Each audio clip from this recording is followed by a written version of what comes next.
Declarations of pecuniary interest, please, councillors. Seeing none, Mr. Clerk, may I please have a motion to approve the agenda as been circulated?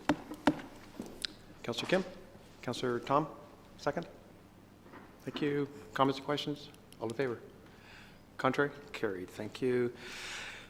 There are no delegations. There is one item. May I please have a motion that council resolve into closed session to consider the following matters: litigation or potential litigation, including matters before administrative tribunals affecting the town or local board, section 239, subsection 2, subsection D of the Municipal Act 2001, Highland Gate Development Inc.'s Ontario Municipal Board Appeal. Councillor Perry, move that. Thank you. Second? Councillor Maracas, all in favor? Contrary? That is carried. You appointed them as your solicitor. So. Thank you. Well, council, we will move into closed session.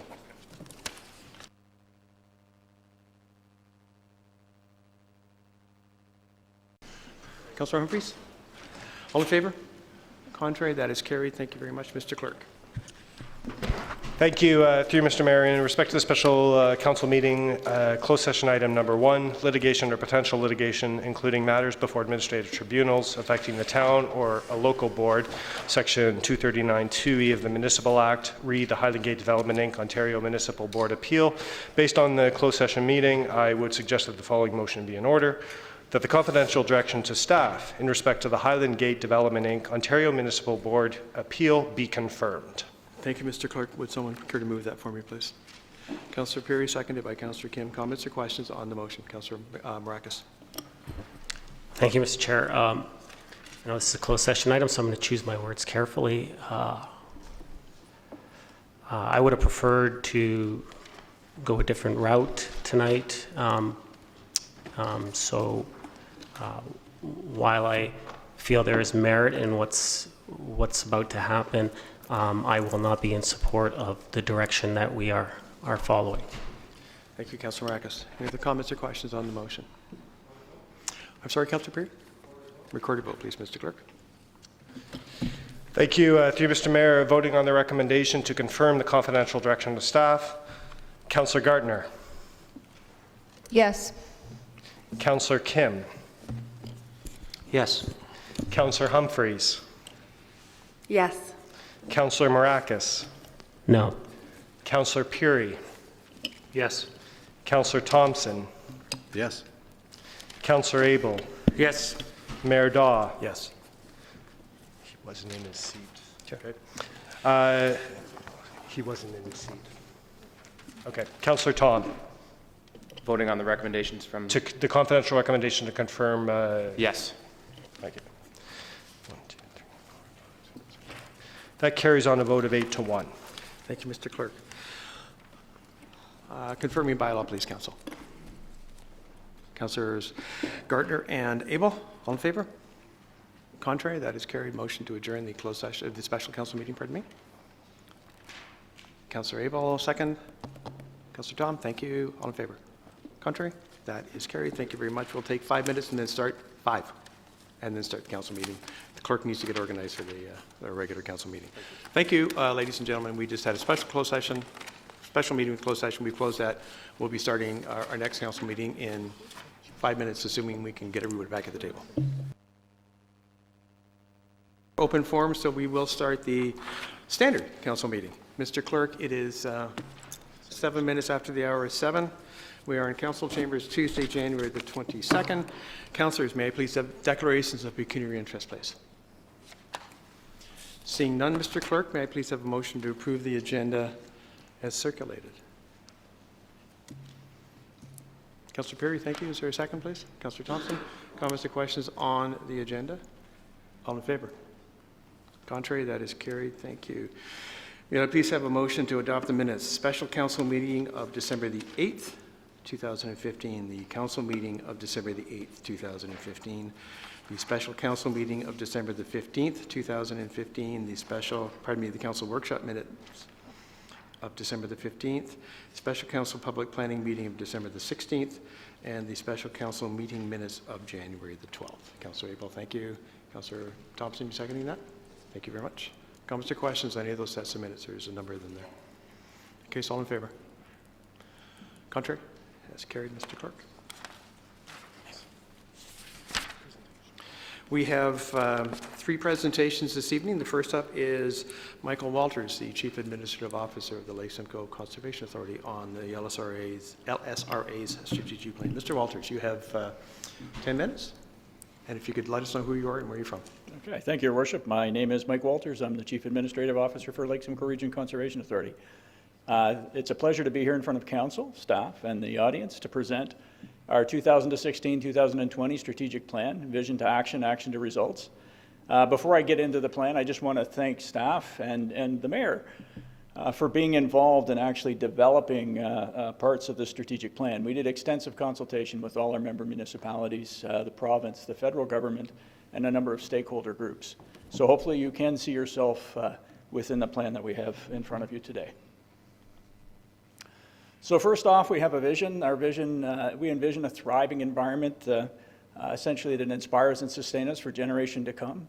We're going to be working with our community to protect and restore the health of Lake Simcoe, primarily through policy, action, and research. We have 4 goals and 42 activities. Goal 1 is to support a safer, healthier, livable watershed through exceptional integrated watershed management. We have 3 outcomes: a safer watershed, a healthier watershed, and a livable watershed. The activities that we've listed, I'm not going to go through all of them, I'll just hit some of the highlights. We are the agency that looks after flood protection. We've been always improving and expanding our emergency management system to provide our municipal partners with the best warning with respect to flood and how to react. We're taking it one step further, and we're looking for opportunities where we can actually reduce floodplains. We're identifying what we call flood relief efforts throughout the watershed, and this will actually be through opportunities that are identified. It could be working with Metrolinx to expand a culvert to increase conveyance. It will reduce the floodplains and actually take people out of harm's way. Under a healthier watershed, we've been undertaking projects throughout the watershed for since 1989. In 2015, we did more than 230 projects to reduce phosphorus. We've also identified other stressors on the environment, salt being one of them, and we're working very closely with the municipalities, but also with private industry.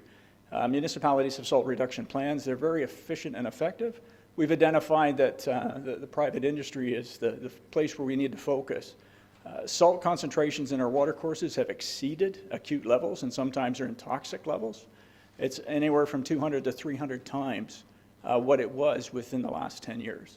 So within those urban areas, this is huge cause for concern, obviously, and we're focusing on efforts to reduce salt application in concert with making sure that safety is a key focus. So we're also looking and focusing on urban restoration projects, and I was really happy this year, or last year, sorry, 2015, we were able to announce the work that's going to happen at the Aurora Community Center. There's 7 projects that are going on right now. We're going to hopefully get another 7 more this year.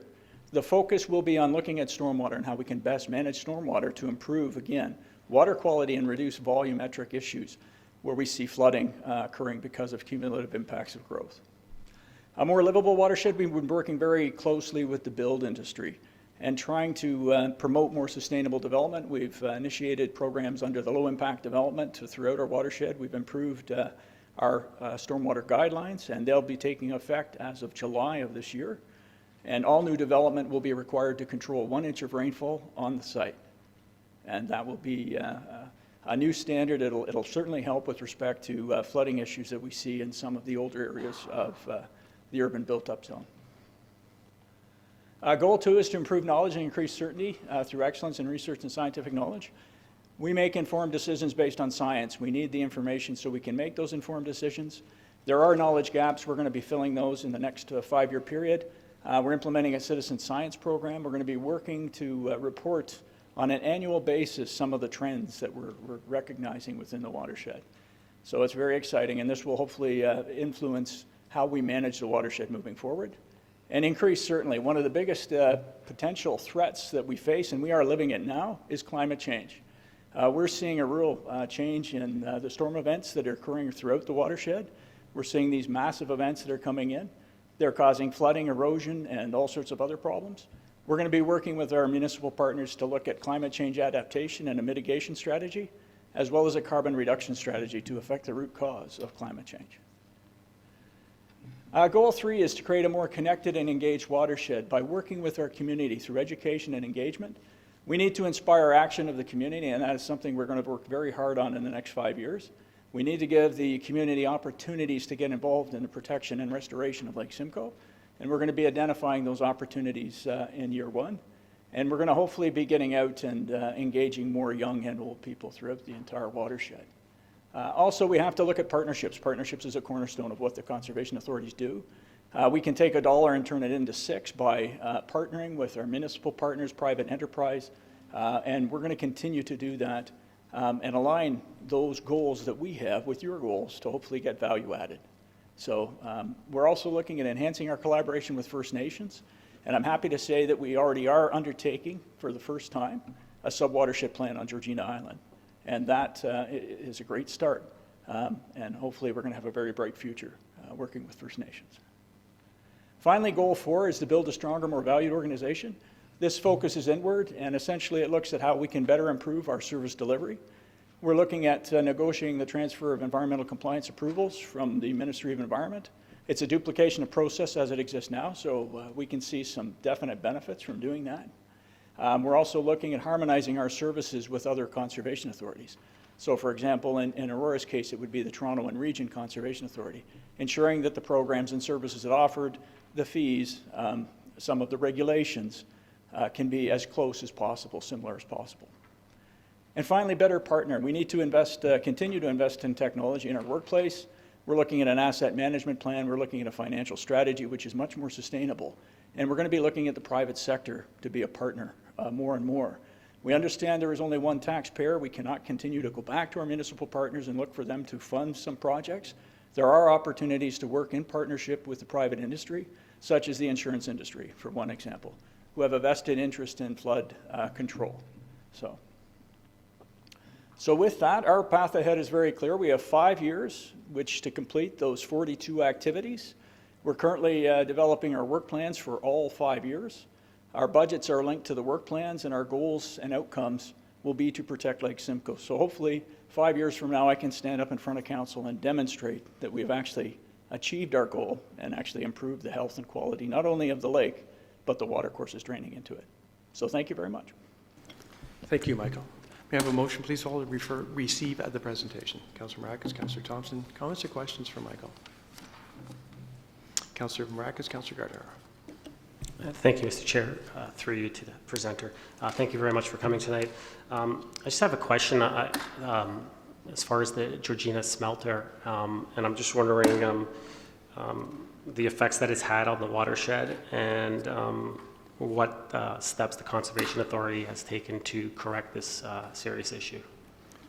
So through your worship, the Georgina smelter has been inactive for a number of years, so the actual atmospheric deposition that was coming from the smelter operation has discontinued. So a lot of the environmental impact now has been negated, and we're not seeing the impact anywhere within the watershed with the exception of the site itself.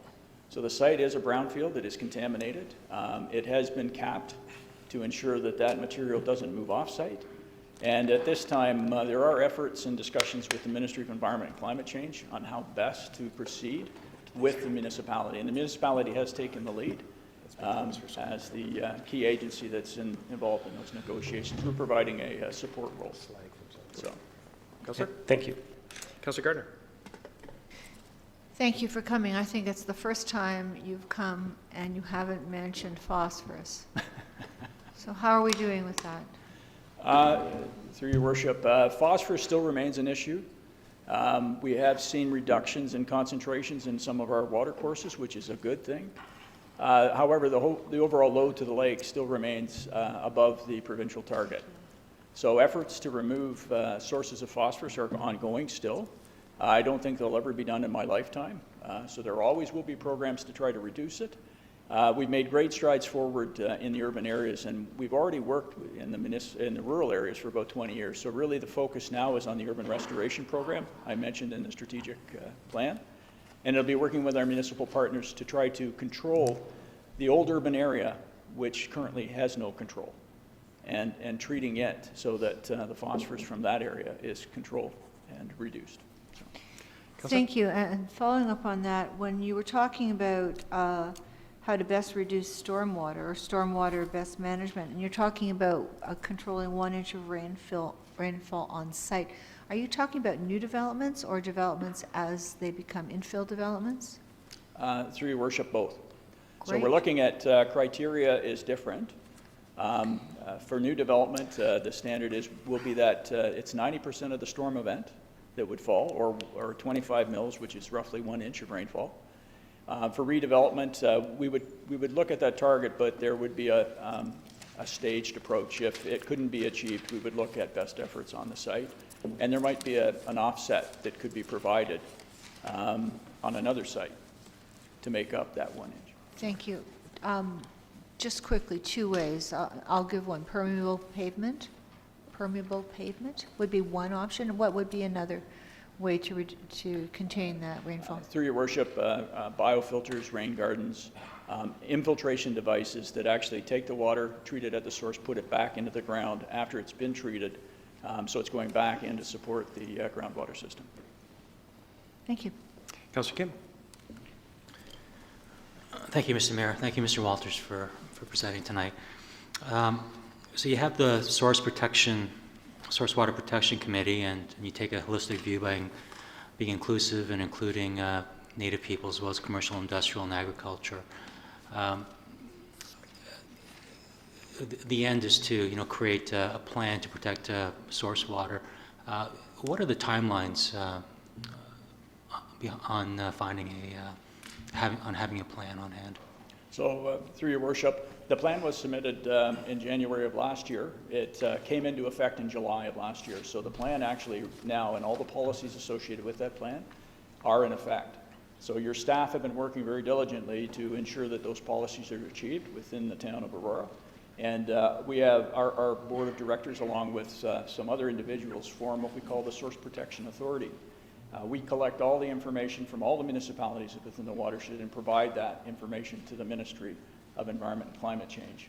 So we're monitoring the activities within the entire watershed and then providing that information to the ministry to ensure that the policies are being, number one, followed and that the goals are being achieved. Okay. Thank you, through you, Mr. Mayor. And you mentioned a couple of large challenges, namely water and carbon emissions. Are there other big challenges in the horizon that we should all be aware of, and how can municipalities help towards that end? Through the mayor, the biggest challenge I think we face right now would be climate change. And we aren't going to escape this. We can't hide from it. It is happening. And we're seeing the results of that in our monitoring data every day. We are going to have to change how we build. We're going to have to change how we essentially treat water moving forward, because there's going to be times when we don't have enough, and there's going to be times when we have way too much. So we're seeing these extreme storm events. They're overwhelming infrastructure. They're causing basement flooding. They're causing localized flooding. It's going to be hard to come up with a strategy that addresses the fact that sometimes we're not going to have the water and sometimes we're going to have too much. But it can be done, and it's through adaptation and working with town staff, the engineering folks, recreation, everybody, to come up with a concerted strategy which is integrated and deals with all those different facets. Councillor Perry. I'll just be brief. I appreciate you coming out tonight, and I want to thank you as well as your chair for the work you guys do in directing this, and it's very useful, so thank you. Thank you, Councillor Perry. Thank you very much, Mike, for coming out, and congratulations on your first full year, 2015 as CAO. Councillor Kim mentioned source water protection. It's interesting. LSRC was one of the first to submit their source protection plan. There's two very serious incidents in the States. One is in Flint, and the other is a small town in Ohio. All to do with issues of source water. So incredibly important, an incredible amount of work went into developing the plans, and now the work begins, the real work begins, I guess, in terms of implementing them. So thank you very much for coming out, and thanks for the work you do. All in favor of receive the presentation, please. Contrary? That is carried. Thank you very much. Next up, we have Claire Tucker-Reed from Monteith Brown.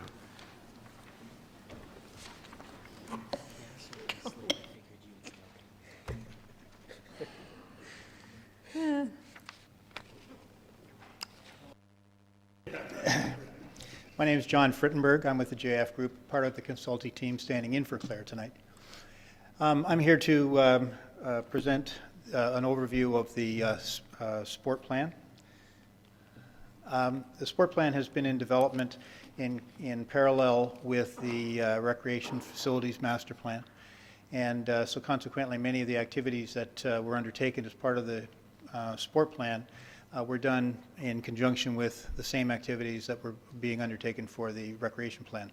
So community initiatives and workshops, surveys, things like that, we doubled up so to save time, because frankly we'd be speaking to pretty much the same people. The sport plan aims primarily to increase the level of sport participation, but also is to look at increasing the safety and supportive aspects of the sport delivery system here in the town. And basically supports the pillars included in the strategic plan, most specifically the community pillar in this particular case. So the two plans are linked, both in terms of how they were constituted as well as elements contained within the plans themselves. So they are supporting each other. The vision for the sport plan is, as I mentioned, to increase participation through sport, but also to elevate the dynamic nature of sport and increase how robust it is in the town. The vision therefore states by 2021, Aurora will have a dynamic and robust sports system that enables all town residents to engage in meaningful sport opportunities equal to their abilities, resulting in increased levels of participation in sport. We also anticipate or want the sport environment to be safe, supportive, and open to all. So inclusivity is wrapped throughout various recommendations and initiatives that are identified actually in the plan. The goals of the plan are, there are 4 goals in the plan. Each of these aligns with the long-term athlete development model that was embraced by Sport Canada and filters down to the local and provincial sport governing bodies. So this is all supported by good evidence nationally as well as provincially. First goal is to develop an effective and shared leadership in sustaining a strong sports system. Various initiatives are linked to that goal. Goal 2 is to increase sport participation by focusing on the needs of the athlete. And this, again, is driven by that long-term athlete development model that I was speaking to a little bit earlier. Promote the benefits of sport through various initiatives that are contained within the plan itself. And also looking at attracting events, both in order to be able to increase the reputation of the town, as well as to reap economic benefits associated with sport tourism. And so there are some recommendations associated with that. The sport plan has been available online for quite some time and has been presented at various gatherings, including a committee of council. So we have received many comments with respect to the draft plan, and we've incorporated many of those comments within the final plan itself. Sport Aurora submitted a very comprehensive document specific to the plan, and we took Sport Aurora's plan. As you could, sorry.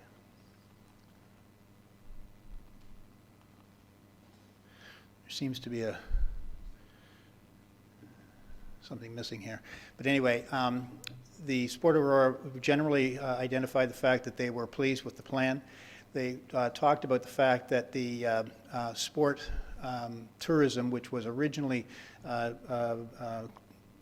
addressed a little bit differently in the draft document, we clarified the manner of financial and volunteer commitment to the plan in the final document.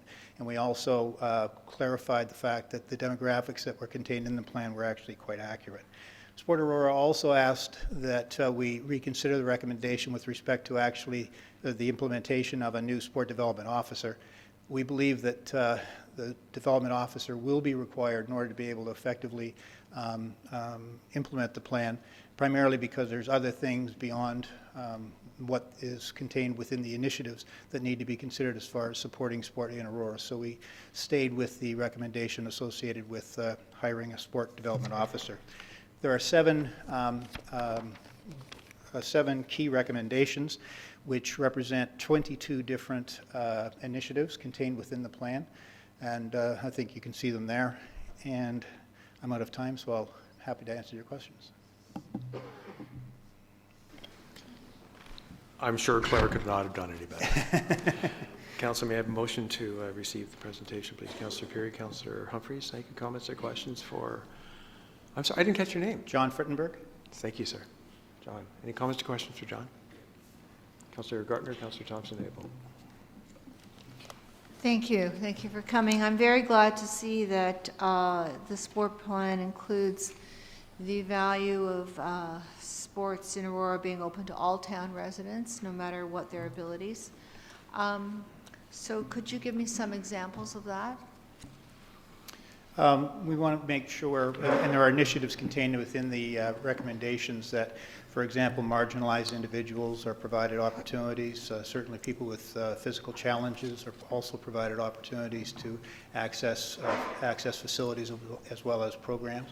And there are initiatives within the document that talk about those kinds of inclusive natures, as well as, of course, making sure that programs are developed and designed to capture all skill levels and all abilities and interests. So there are a number of, it's not just people that may not be able to participate in sport, but may not have the interest in particular areas of sport. So broadening the program mix as well. And encouraging sport organizations, because of course many of the sports are organized by volunteer groups that may need support in actually recognizing what inclusive initiatives are required to make their sport more inclusive. Thank you, and I think we all have an idea of what we consider accessibility issues, but I'm hoping you're including in that also people who have mobility issues, Oh, yes. including seniors. Absolutely, absolutely. In fact, we address the demographic issues with respect to making sure that there are opportunities for all age groups and all abilities and people with physical challenges as well. Thank you. Councillor Thompson. Thank you very much for the presentation tonight, as well as all the work that has been done on the plan itself. I think that it provides us with a good foundation upon which, both the community as well as council can continue the discussions on how best to achieve our goals. What I do appreciate that's in the plan is a section on performance measures as well as an implementation plan. I always think whenever we engage in these kind of studies and work that it's important that there's some metrics associated with it, because none of us, I assume, want to see this sit on the shelf. We want to make sure that we are following through on what we set out to do. Appreciate it. Thank you. Councillor Abel. Thank you, Mr. Mayor, and thanks very much for the presentation. The engagement you talked about, and you talked specifically about Sport Aurora. Could you just expand on that? I know there's some big organizations like soccer, hockey, senior center, just sort of engagement that went into on this plan. Yeah, we through you, Your Worship, we discussed in the plan the recommendation of reconstituting Sport Aurora into a sport council so that it could in fact encompass all the sports, some of which that are currently not involved with Sport Aurora, as in order to be able to make sure that all sports were represented by a common voice within the town.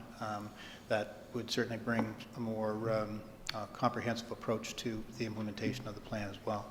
But as far as expanding the reach, the long-term athlete development model that I talked about a little bit earlier is being embraced by many sports at a provincial level. So many of the sports have taken that model and crafted it such that it is applicable to their own provincial initiatives. So consequently, the local organizations such as soccer and hockey and groups like that are associated with the Ontario governing bodies of those sports are able to access those sport development assistance, or at least systems that are well documented through that long-term athlete development. So there's no mystery anymore in terms of what's required in terms of expanding the breadth of participation and the level of program support that's required. So that's one example. Well, Mr. Mayor, I was asking, when you did our sport plan, were those organizations, did you go and see Consulted, them? yes, absolutely. That's what I was really looking for, but thank you very much. Right. Any other comments or questions for the presenter? Thank you very much, sir. Your comment about inclusivity is certainly well taken. I just want to point out that, to the best of my knowledge, Sport Aurora is open to anybody who's interested in applying. That's right. So I think that should be pointed out. So thank you. If there's no more further comments or questions, all in favor of receipt, please. Contrary, that's carried. Thank you very much.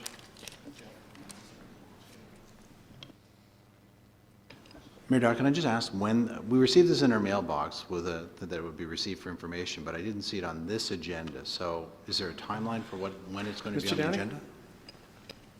To you, Mr. Mayor, as you know, we brought this forward to General Committee. I'm going to turn that down a little bit. Thank you. We brought this forward to General Committee, and now we brought it forward to Council. With the receipt, we will now prepare a staff report recommending approval of the sports plan as you see this evening. And then there will be, subsequent to that approval, we will be then bringing forward an implementation plan. Thank you, Mr. Downey. Our next presentation is Todd Brown from Monteith Brown, and this is with respect with the Parks and Recreation Master Plan. Mr. Brown, good to see you again, sir. Good to see you again. Thank you very much. So I'm here today to present the Parks and Recreation Master Plan. The Master Plan is intended to address the provision of recreation facilities, parks, and open space for the next 5 years, so 2016 to 2021. Like the sport plan, it also supports your strategic plan and the community pillar. It is an update to the previous master plan and recognizes changes that have occurred over the last 5 or so years since that plan was in place. It should be noted that the process was a 3-phase process involving background research and review, plan development, and then finalization, which has been testing the master plan recommendations with the community organizations and the town itself. In terms of the community engagement, we wanted to make sure that this was clear. Over 900 people participated in the process, so we had a very large number of people participating. Many of those people represented other people in your community in that they were leaders of your sports organizations, so many of their participants would not be included in that 900, but so we did capture a lot. That included a launch event, a couple of community surveys, one online for your residents and the other with sport organizations, a number of focus groups, workshops, and then finally a public meeting or a public open house where we presented the draft and obtained feedback, and that included both plans as well. Just want to highlight a couple of the recommendations. The document contains a wide range of recommendations. First one is undertaking an architectural study and business plan to determine the feasibility of adding a gymnasium, multi-purpose space, and possibly a fitness facility to the Stronach Aurora Recreation Complex. And then also looking at the business plan associated with converting the former public library building to other uses to address needs, recreational or otherwise, associated with intensification of the Aurora Promenade. It's really looking at the future use of that building. We had a lot of discussion regarding aquatics, indoor aquatics. Our recommendations really looking at a number of options.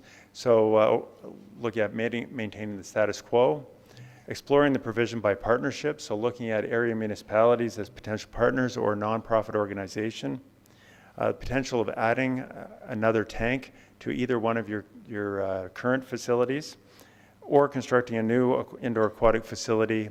And if you decide to go that route, we'd recommend that the gymnasium and fitness center that we talked about at the SARC in our first recommendation actually be located as part of that facility, because that would make it a multi-use, multi-generational type facility as opposed to a standalone aquatic center. Using existing community centers to encourage greater socialization opportunities particularly among young families, youth and older adults with comfortable seating and greater accessibility, really ensuring that your community centers act as community hubs and placemaking. Extending older adult services into the neighborhood, using existing community centers, parks, the library, really recognizing that your community is aging. We have a large baby boomer population, so we need to make sure that there's opportunities throughout the community, and we know you do have a great facility next door here, and it's recognizing that that success is going to require now moving out into the community even further. And then finally, indoor tennis and additional indoor soccer facilities should be provided consistent with your current model, which is really the town providing the land and the facility being operated by a third party. In terms of outdoor facilities, there's a need for 3 lit rectangular fields. We're recommending that they be located at the Hallmark Building site, so the lands behind that that the town owns. Constructing an artificial turf facility at the Stuart Burnett Park or the Sport Complex site or a suitable alternative. Constructing a new ball diamond oriented to adults or hardball use, recognizing that we need a larger area for hitting the balls into. And constructing 2 minor splash pads in areas of gap, as well as an urban water feature in the Aurora Promenade.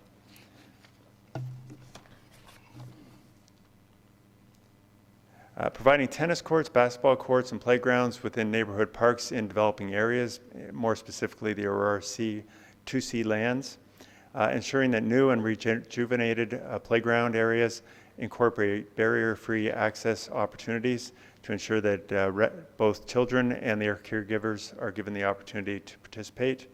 And exploring the provision of an outdoor artificial ice surface in conjunction with an urban design, economic development, or civic improvement initiative, possibly as part of the promenade as well. Last area is parkland and passive open space. We're recommending that you revisit the parkland classification system by adjusting your community park level to 1 to 1.5 hectares per 1,000 residents. It's currently sitting at 2.5 hectares per 1,000 as in your official plan. That's a standard you're never going to achieve given the amount of land in the community. Targeting the provision of 10 to 16 hectares of new parkland by 2021, consisting of developable tableland for both active opportunities and facilities, and acquiring sufficiently sized parcel of land for land banking to accommodate a future community center and or a community complex in the longer term, likely beyond the timeframe of the current 5-year plan. And implementing your wildlife park master plan to create a unique environment area within the Aurora Northeast 2C lands. Developing a community allotment garden in partnership with interested community organizations that will select an appropriate site. We brought this forward. This was identified during the public open house that we held just a month or so ago, and we wanted to make sure that that was brought forward to you to recognize that we did hear the community with respect to that. And lastly, decide whether to retain the Maverack Boulevard land block 28. We believe that the parcel really is a parcel that has more passive or naturalization type opportunities because of its location encircled on 3 sides by residential uses. And so therefore there would be some conflict with respect to the types of uses that could and the intensity of uses that could occur at that site. We also recognize that there are 2 parks, the Hickson Park and Ada Johnson Park, within about an 8-minute walk of that location, really providing opportunity for that location or general area to be well served. If that were to be retained and created as parkland, that area would be over-serviced in comparison to the rest of your community.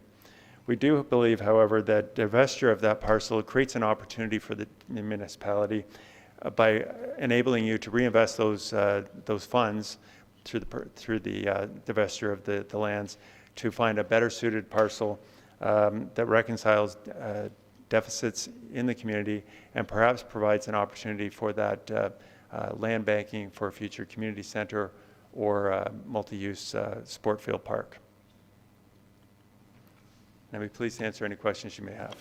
Thank you very much, Mr. Brown. May I have a motion first to receive? Councillor Perry, Councillor Humphries, comments or questions for Mr. Brown? You're getting back up, are you, sir? Councillor Perry? Just to be brief on the last slide, you didn't make any consideration for the wildlife park that's situated within a 2 or 3 minute walk from there. Is there any reason that wasn't added to the list of reasons not to build something on block 28? No, it wasn't intended to neglect that. We recognize that that is also something that was in the neighborhood. So, we have two local parks within an 8-minute walk, and there's also the wildlife area. So that area is very well served with opportunities to meet the local residents' needs. Thank you, that's all. Councillor Kim. Thank you, Mr. Mayor. Mr. Brown, couldn't help but notice that you mentioned recommendation for water feature in the promenade area. Was that mainly from resident input, or was that also a combination of your recommendations, and that's what you would recommend for the promenade area? What we saw is often what we find in areas of intensification or areas that are potentially in transition to intensify, that there is a need to look at what opportunities there are available for young children to participate. And we thought that the promenade area, being an area that you're currently studying, created an opportunity for a play feature. We didn't call it a splash pad because we thought that there may be an opportunity to create it more as a water fountain of some sort, where it would have an appeal to adults, but also children could also utilize that. We did meet with your consultants that are preparing your promenade plan, and as a coincidence, I would say we were both looking at the same sort of thing. We each came to that same conclusion, that would be an appropriate location or appropriate consideration. But independently, now that we've talked together, we find that, yes, it does make sense. Councillor? I don't think a splash pad is what our friend from Trinity was thinking about, but thank you for that. And lastly, in your second last slide, regarding the Mavernack lands, you had mentioned passive or naturalization use could create conflicts. What exactly are examples of those types of uses? No, it's more that if it was utilized for more active participation, so if the town were to put in sports fields or put in some kind of community center in that location, that it could negatively impact the residential properties that surround that particular site. And so we're concerned about that. So we felt that really when you pull back from that and you look at what opportunities there are available in the other sites within 8 minutes of that, what would you put there? There's already playgrounds within reasonable walking distance. There's skateboard park, there's water features, so there are opportunities. So it sort of comes back to, well, it would have to be more of a passive nature or environmental focus as opposed to an active park. And we didn't see a need for that in this particular location. Thank you. Any other speakers, please? Councillor Abel. Thank you. I wasn't going to ask, but you did remark earlier in the 2C lands that you do recommend tennis courts and courts for basketball. So that could be something we could entertain at the Mavernack lands, or is that what you're saying we shouldn't put there? Well, you could entertain that, but what we're saying is that there are already parks within reasonable walking distance of that area that do have those opportunities already existing. So you'll be essentially duplicating what you already have within 8 minutes. So a goal of the plan is really to try to eliminate duplication and look at areas of gap. And we felt that that was not an area of gap. We do recognize that the town purchased the land with cash in lieu of parkland, and therefore if it is no longer, if it was not pursued as parkland, then there would have to be a reimbursement to that fund to make that happen. But the comment in terms of tennis courts, basketball courts, and playgrounds was more in terms of addressing future requirements where there is a gap. Thank you. Councillor Thompson? Oh, Councillor Maracus, I apologize.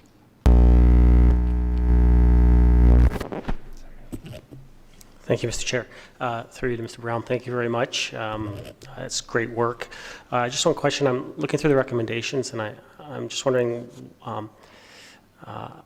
I kind of thought that repurposing some of the facilities for where they could be used during off times, this, for example, hockey arenas, when they're not being used for hockey, maybe the town could look at possibly purchasing a floor that's removable and put it in, and we could house, you know, a volleyball, basketball, indoor, badminton, and it might be a more cost-effective way to look at dealing with some of the gaps that are in front of us right now, instead of fully developing and building a new facility right away. And we can take our time in looking into that. And I'm wondering why that was left off as a recommendation. Well, we do talk, I think, in the early stages of the plan in terms of trends and looking at multi-use, multi-generational type facilities and maximizing existing facilities. So in terms of programming, you would look at facilities. I don't know that the master plan necessarily needs to recommend that. Your staff would know that when you have an arena that's not being used in the summertime, that you could optimize it for other purposes. Often, day camps utilize that space. You could have box lacrosse taking place. So there's all kinds of activities that could take place in those spaces. So I think you're already utilizing those to a great degree. Is there an opportunity to maximize them more? I think there is. But we do see that there is a need beyond that for an additional gymnasium within the 5-year time frame. So it could be, you know, your staff will come back with an implementation time frame or how to move this forward. So it could be later in the time frame to give you more time to evaluate. Can we offset more of our programming within our existing infrastructure? We don't think that will last for the whole 5-year time frame. Thank you. Any other speakers, please? Councillor Gardner. Thank you. I noticed in your report you spoke to multi-use facilities. Could you expand on that? So in terms of multi-use, your Stronach Aurora Community Center facility is a multi-use facility. So it contains many facilities under one roof. It can be used for a variety of purposes, for a variety of age groups, interests, abilities, and so forth. So that's really when we talk about multi-use, it's that you can do more than one thing under one roof. But we also look at that in terms of facilities, as I was just mentioning to the councillor in the previous question, that existing facilities, single-purpose facilities like an arena or a gymnasium, have many other opportunities that they can be utilized for as well. So we have to look at facilities in terms of multi-use. You know, what else can we utilize an arena for? So in the summertime, it's space, so it can be utilized for more uses than simply ice in the winter. Councillor? Thank you. And going forward with things like basketball courts, tennis courts, courts in general, they could also be multi-use, could be painted, lined to be multi-use facilities? Absolutely. Absolutely. I mean, quite often, normally you'd like to put tennis courts in pods of 2, but if you find demand is lower, you could have one tennis court with a basketball court adjacent to it. We see many communities that will flood the area in the wintertime. Of course, our weather this year wouldn't be that great for that sort of thing, but in colder winters, that can happen. Road hockey. So there's many things that you can utilize those courts for. Lining is as you mentioned, is another area. So you can use it for tennis. You could use it for pickleball as well. The organizations or the individuals that utilize them don't always like seeing many lines, but it's certainly an ability to optimize those spaces and make sure that they are being used on a almost a regular basis, I guess. Thank you. Follow up through Mr. Mayor. My understanding from reading the report is that we're not doing as well as we wanted to with provision of certain facilities per thousands of people. The standards we have set up in the last master plan. So using a surface as a multi-use would help us in that regard. It can. I mean, the reason why you do a master plan every 5 years, ideally, is so that you can test to see if those standards need to change. And so it gives you 5 years to collect information and on trends, on how your demographics, has your community grown the way it has the participation in the activity or the sport changed or evolved differently than you anticipated. So it's not to say that your standards were wrong 5 years ago, it's that they've now been tested over the last 5 years, and there's some modifications to some of them. Certainly, on the whole, most of your standards were quite good, and they have served you very well, and the recommendations that we've made are really fairly minor for the most part in terms of adjustments. Thank you. And another follow-up. The demographic, I think, between 6 and 19, or maybe it was 16, is going to decrease over the next short term anyway. That's something that we're seeing all across York Region, all across the province?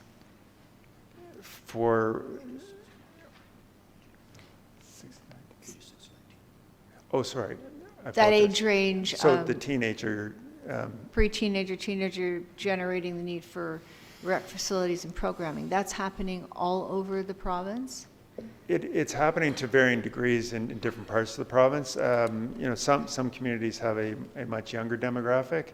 Other communities have an older demographic. So it really varies by community. So that's why it's important.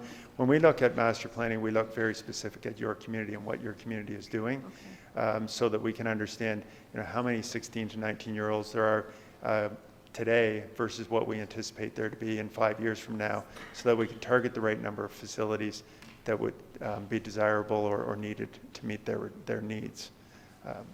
Thank you. And the same would be true of the seniors population. As they are increasing, we would have to try and enhance their activities as well.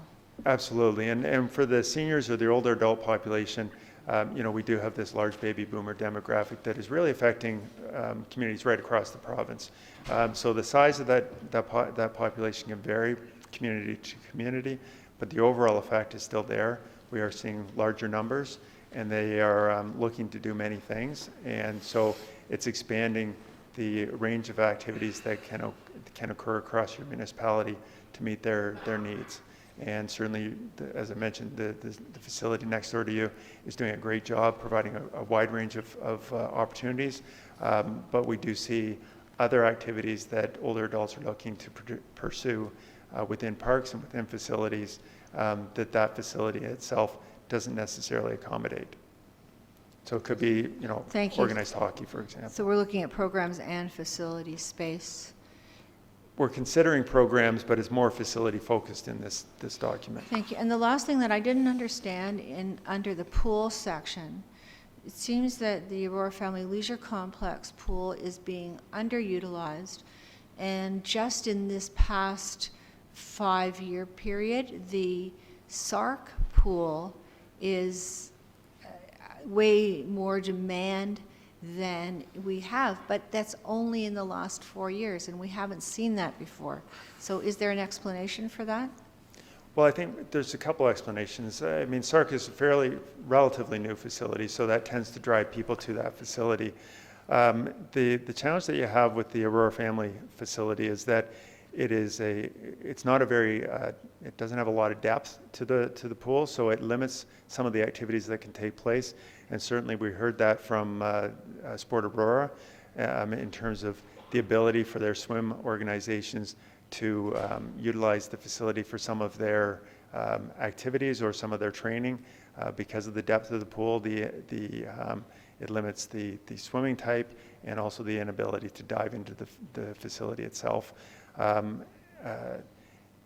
So it does have substantial limitations in terms of that, but I think as your population continues to grow, you'll see that facility does pull back more people for more programming and so forth.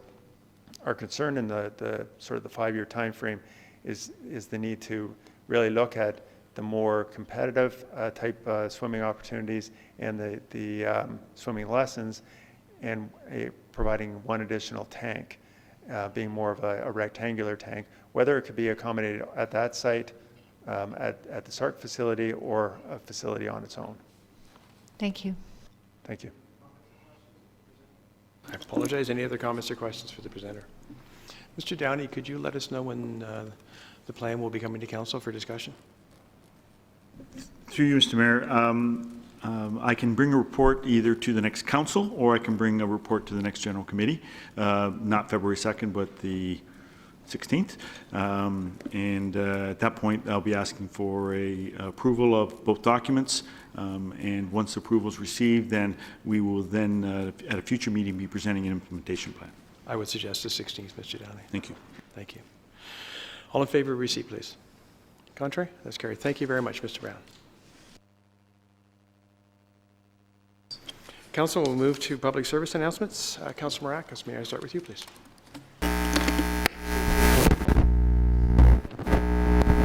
Nothing for me right now, until I fix this mic. Councilor Gartner. No, thank you. Councilor Thompson. Councilor Abel. Just one, Mr. Mayor, thank you very much. I just want to congratulate the organizers at the Snowflake Ball for their second year. They raised $30,000 for young girls for a company called Girls Inc., which is programming for our young female students. And congratulations to Highland and Melanie Bell for doing an outstanding job. Thank you. Councillor Humphreys. Thank you. Through you, Mr. Mayor, I want to remind everyone that the indoor farmers market is taking place on February 13th at the Armories between 8 and 1. It's the Aurora Farmers Market and Artisan Fair.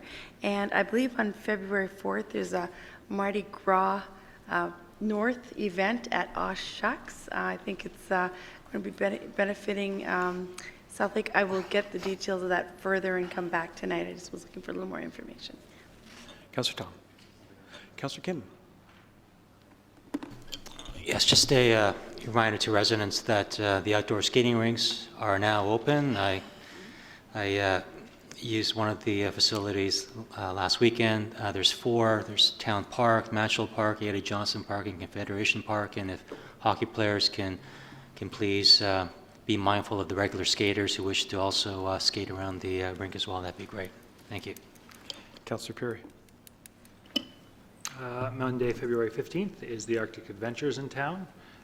One of the things to note, they'll be having a battle of the chainsaws, which I hope is very different than a chainsaw battle. Usually. That's everything. Thank you. Councillor Maracas, did you have anything? Now that your mic works? Okay. My first one is check out the upcoming special events at the Aurora Cultural Centre, and you can find out more by visiting their website, auroraculturalcentre.ca. Do you know anybody, is this the CCRA? CRA, the Community Recognition Award. So if you know someone, special business, a special person who's made a difference to Aurora, please go onto our website, www.aurora.ca-CRA, which is not the Canadian Revenue Agency, and nominate someone. They would appreciate it, and we would appreciate it. The Aurora Borealis is still on display until until Monday, February the 15th, which is Arctic Adventure Day. It's really a treat to see those lights. York Region is hosting a refugee sponsorship information fair on Tuesday, February the 2nd, starting at 6 p.m. And that's at 8400 Woodbine Avenue in Markham. And we actually have a refugee family coming to Aurora in the next 5 or 6 weeks, I believe. So if you have an opportunity to go down and look at that, it might be worthwhile. Delivering Hope Furniture and Outlet is holding a grand opening sale. Their Delivering Hope is a program that helps supply furniture, clothing, toys, and housewares to women, children, and men who have suffered from abuse. The sale is on Saturday, goodness gracious, I'm getting my dates all messed up here. Saturday, January the 30th, and Saturday, February the 6th from 10 to 6, and they're located at 125 Edward, which is at Edward and Connaught. Councillor Abel mentioned the Snowflake Ball. Councillor Abel and I were both there. It's the second year they've had it. And for anybody here who's a father with a young daughter, put that in your calendar for next year to watch, because it is just a fabulous night. All these little ladies out there dressed to the nines, and the fathers in their tuxedos. It's really a special night. Held at Highland Chevrolet's. Councillor Maracas. I think that's better. Thank you, Mr. Chair. I just wanted to add about the Community Recognition Awards. I hope that everyone will go out and look to nominate those special people that do so much for our community. And just wanted to mention also that this year we do have an enhanced program. We're doing it a little bit differently. It's going to be at the town hall once again. And it's going to be a little bit, I don't know if the word's upscale or a little bit more gala type. So we're looking to do something a little bit more to show off our volunteers and what they do for our community and give them that special treatment that they deserve. So hopefully everyone goes out and nominates those special people and we have a fantastic night. Thank you, Councillor. And the last one, Councillor Humphries, second last one. Mr. Mayor, my apologies. I didn't want Third to last forget this evening because it's quite important. So the Optimist Club is doing a wine tasting event at the Cultural Center on February 5th between 6 and 10. So don't want to miss that. It's going to be a fantastic event with silent auction and items. And I'm still looking for that Mardi Gras North event. So Thank you. Councillor Gardner. Thank you, Mr. Mayor. It says it's an internal memo, but I think it can be public. So we've received a copy of the Town of Aurora Living magazine. It's not clear to me whether it's online. Yes, it is. It will be online. It looks like very important, interesting information to our residents. So please look for that online, Aurora Living. Thank you. And last but not least, last Thursday, the 21st, the Battle of Yonge Street, or the Pink in the Rink hockey challenge continued. In this case, it was up in Newmarket with the Newmarket Hurricanes and the Aurora Tigers. And Mayor Van Bynen and I always have a little side bet. No money involved, so it's not illegal. And fortunately for Mayor Van Bynen, unfortunately for me, he won, because the Hurricanes won. And the bet is that we would show up at the other person's council meeting and present our I've got a sweater for the Tigers and Mayor Van Bynen has a sweater for the Hurricanes, and present it to us to wear. Now, because Mayor Van Bynen isn't here, he actually sent a proxy in the way of his daughter. I'm not going to put it on, but I am going to hold it up. Oh, perfect. Oh, I can't even get that straight here. So you can see it's a lovely pink. We'll take a picture for Mayor Van Bynen. He will tweet it all over Facebook and things like that. And on the end, Van Bynen. So congratulations to the Hurricane. It was a good game, but unfortunately, the Tigers did not win. Next year. But thank you very much for bringing this sweater. Appreciate it. Councillor, oh my goodness, we're still going on here. Just one more thing. I remember the Chamber is hosting an event Thursday morning at St. Andrews Golf Club. I don't know if you want to phrase it as an open house or a meet and greet. But It's a strategic plan session. There you go. So Thank certainly an opportunity for those that are looking for some information about the Chamber or from the community to come out and see what's going on. Yeah, I think the Chamber would probably appreciate if you'd registered, and you can do that on their website, which I can't remember off the top. Councillor Gardner? Thank you, Mr. Mayor. I misspoke. This is actually called Aurora Living, but if you're trying to look it up online, you're going to want to look for it as the Residence Guide.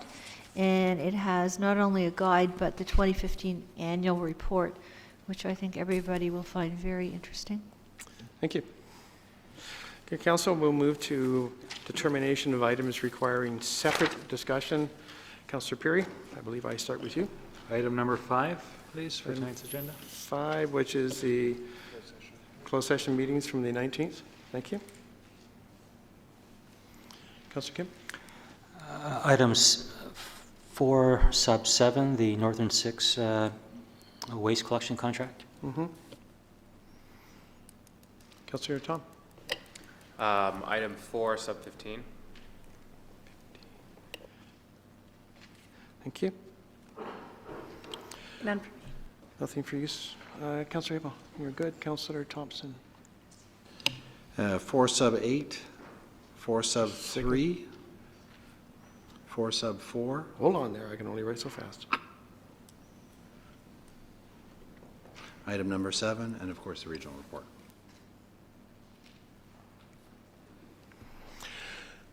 Councillor Gardner? Thank you, Mr. Mayor. Referred from GC would be item 1, 2, and 3. I'm sorry, 1, 2, and 3? And, thank you, and from GC itself, it would be sub 3. Done. Sub 8. Done. Councillor Maracus. Nothing for me. Thank you very much. I'll reprise here. We have items 1, 2, and 3, 4 sub 3, 4 sub 4, 4 sub 7, 4 sub 8, 4 sub 15, items 5, and item 7. Councillor Gardner.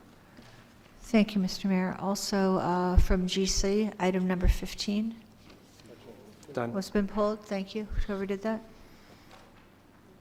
Anything else? Okay. Councillors, may I please have a motion to accept the items not requiring separate discussion? Councillors Abel and Thompson, all in favor, please. Contrary? That's carried. Thank you. We have 2 delegations. We have Jennifer Sue from the Blue, with respect to the Blue Dot Movement, and David Hurd also with respect to the Blue Dot Movement. Jennifer, if you could give us your name, your address, and you have 5 minutes. Everybody, my name is Jennifer Salt. I live at 466 Stone Road here in Aurora. And thank you so much, Mayor Daw, and to Council for giving me a few minutes tonight to speak about the Blue Dot Movement. A big thank you to Nancy Webb and the team, and especially to Councillor Maracus for bringing forward the motion.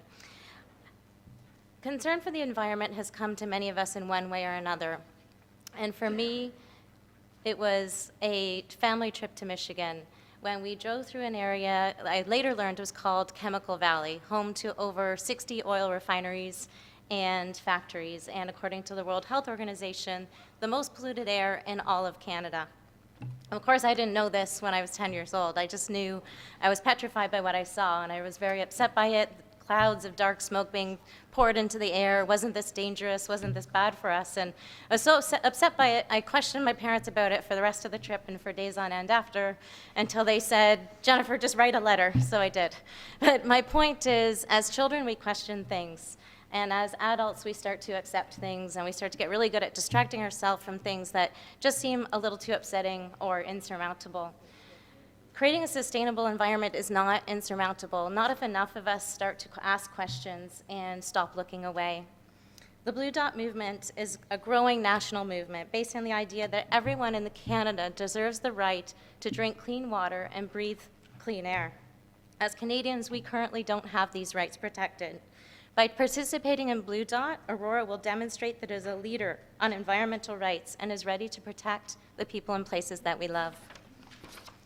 Canadians are concerned about the impact of environmental degradation on the health of their families, and with good reason. Half of Canadians live in areas with unsafe levels of air pollution. On any given day, there's over 1,400 boil water advisories in our country. This isn't just a problem for today, but it's also damage being done to our future. Carbon dioxide levels are already above safe levels, causing air pollution and contribution to global warming.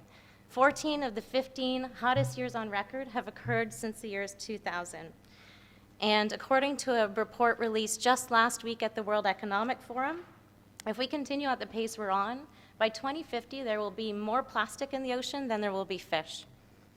As the town of Aurora grows, so do the demands we place on our environment. Think about the town and the country that we want to leave to our children. We owe it to our kids and grandkids to protect them while we can. I guess I should change my slides. There we go. Recognizing environmental rights is an important zero-cost initiative that reinforces Aurora's already strong stance on environmental protection. The town of Aurora works hard to reduce its environmental impact and champions many leading initiatives designed to reduce energy and protect our natural surroundings. It is a natural extension that Aurora would recognize residents' rights to live in a healthy environment. Local governments have the power to make provinces stand up and take notice, and then the nation. In recent decades, the majority of the world's nations have incorporated environmental protections into their highest laws, declared the right to live in a healthy environment a fundamental human right, and created roadmaps for a sustainable future. Canada, sadly, is not among these nations. Canada's Charter of Rights and Freedoms does not address environmental rights. I don't know about you, but this is shocking to me. The country I grew up in, the country I love and I'm so proud of, how could that country be a laggard when it comes to environmental protection? Large-scale change starts in our own backyards. As a growing number of municipalities pass declarations, decision-makers across provinces and territories will take notice. 1 minute, Ms. Salt. Today, we're calling on the town of Aurora to pass a declaration recognizing environmental rights. Already, over 100 communities across Canada have passed these declarations, and one of the most important clauses is the one that's being proposed as an amendment today.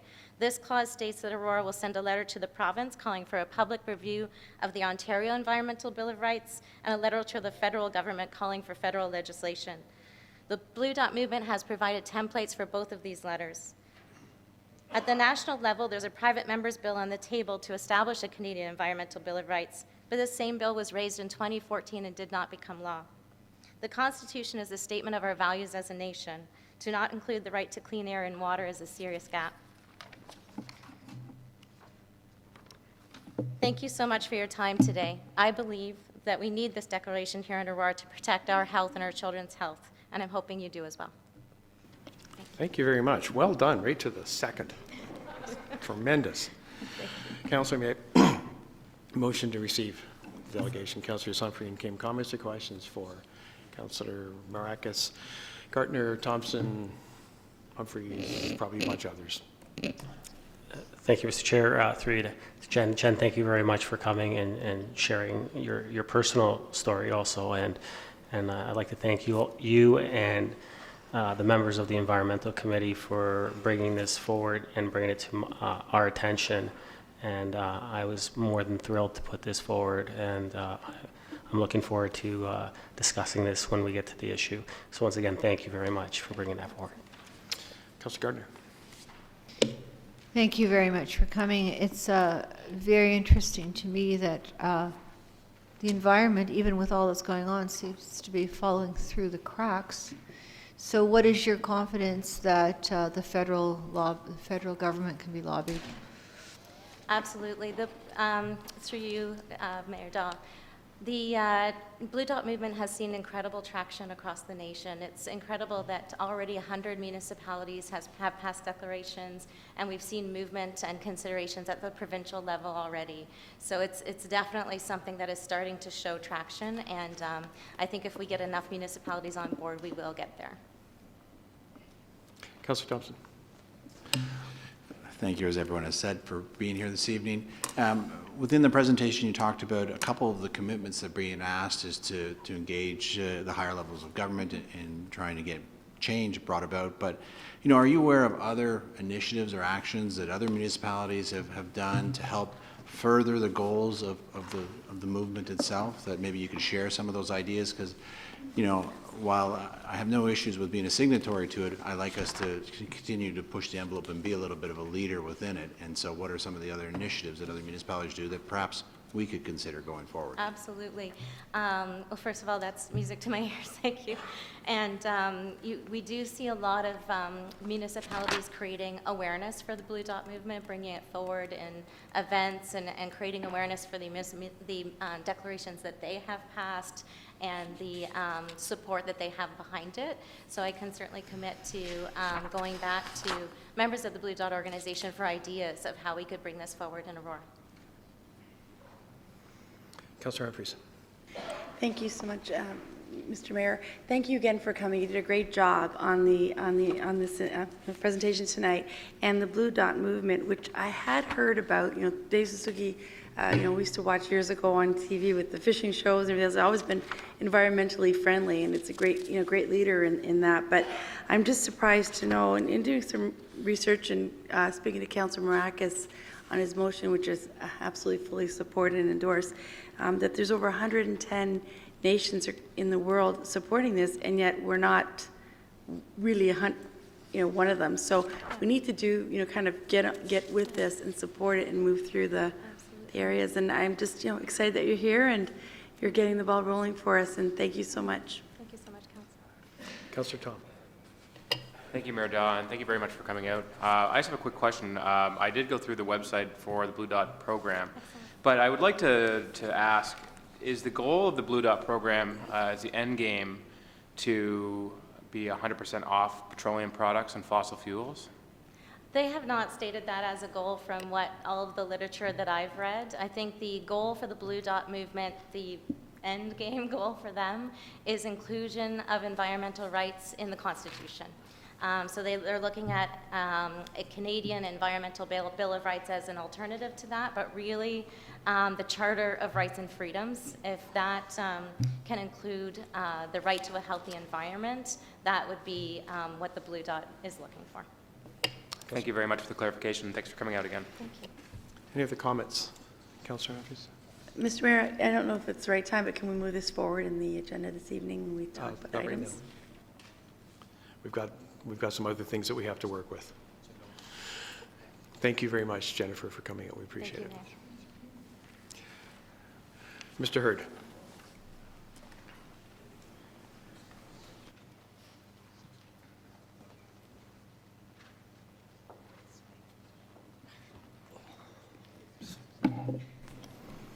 Mr. Hurd, you name and address, and you have 5 minutes, sir. Yes, David Hurd, 15 Ransom Street, Aurora. Good evening, Mayor and councillors. Today, a proposal has come forward to this chambers in regards to our environment. Our Earth, our sanctuary, and our tiny part of this planet is Aurora. A speck on a giant blue dot, but it's not that speck that concerns me when it comes to our part of the environment. It's respect. The Blue Dot program on a larger scale seeks to become part of the Charter of Rights and Freedoms. Freedom of thought, belief, opinion, and expression all included. I feel historically this has not been the case when it applies to voicing environmental concerns. In this very town, I believe there's been consequences at times for speaking up, especially with environmental issues. As we ignore our place in, or are we to ignore our place in history in order to be politically safe and maybe not rock the boat? And I ask, are we joining programs because it's possibly trendy and others are doing it, rather than to be transparent on the real issues at hand? I ask that when we as a community witness 3 acres clear-cut illegally and remediation ordered, have we displayed transparency on the before and after events? I feel personally that answer is no. When a municipality is denied Ministry of Environment reports when there is evidence of concern, the system fails the public and our environmental rights, like what's proposed in the Blue Dot program. I've been informed that in Ontario there is approximately 60 dump sites on a registry in this province. Those records were apparently destroyed. My question is, are we sure that there aren't any of those locations here in our municipality? I already have the answer. I use my freedom of speech to find out these answers for what is right for our environment. When I contacted the region of York on some environmental concerns some time ago, I was shared a shocking reply that I was informed by their environmental expert that coming forward was a terrible addition due to already having a site in the region. By the way, that was mentioned tonight. And that I was informed that at that time, the concern was there was only $1.5 million in the province available for funds for said cleanups. How in God's name did we fail our planet and communities so badly? I say the system is broken, maybe beyond repair. Therefore, I say what we need to do is much larger. I feel what we need to do is begin a grassroots movement, and maybe it needs to start in this community. This community has strengths of people that are intelligent, passionate, with resources both financially and organizational, which are paramount. I believe we need a grassroots movement of change here and rippling out, an agency to deal with the environmental issues in these locations as they arise. Also, this would create a wealth of job creation leading to a brighter future. We must correct the imbalance we have left on our planet. Just throwing concrete on these locations, it's not safe. It's just a cover-up of the problems, so to speak. It took provincial legislation to address the issues of slap lawsuits. As Gordon Miller, our former environmental commissioner from 2000 to 2015 said, regarding slap lawsuits, quote, "The practice is widespread in the development industry and used to pacify activists and environmentalists," unquote. My question is this limited to developers? My freedom of speech says no. Environmental agencies themselves have feared scrutiny from government sources. So who are we protecting? I say it doesn't seem to be the planet. Mr. Suzuki, I found it interesting, back in 1981, had an album called Space Child. I think that's where we might be headed. We might be forcing our children to live in outer space because our Earth will no longer be safe. Stephen Hawkins had recently spoke to the same. So as the left and the rights and the global warmers fight and we bicker, we don't get anything done. Meanwhile, with these problems, I feel we can't even possibly clean up local dump site problems in our local areas. Is that what is right? Our right to clean water, healthy food, and air? Yeah, you're darn right, that's right. We have to clean up in our own backyard first. With these locations of environmental concern, I say we must act and not suppress anymore. And I must say that the property I mentioned earlier has not been remediated, and I see that it's currently up for sale. In closing, I was informed by a senior staff of this corporation, it's been confirmed that we have had a site on a registry in 1995 in this municipality. 30 seconds, Mr. Hurd. Thank you, and this went to municipality. I'm not saying I'm against the Blue Dot program. What I'm saying is we have serious concerns in the municipality that need to be addressed. And if we are going to write letters to the feds, I would suggest we start asking for some money for some environmental cleanups in our own backyard. And the grassroots organization begins, and the ripple. I thank you for your time. Thank you, Mr. Hurd. We have a motion to receive Mr. Hurd's delegation, please. Councillor Humphries, thank you. Second. Councillor Abel, comments or questions for Mr. Hurd? Councillor Marcus. Thank you, Mr. Chair. Through you, David, thank you for coming and sharing your thoughts with us tonight.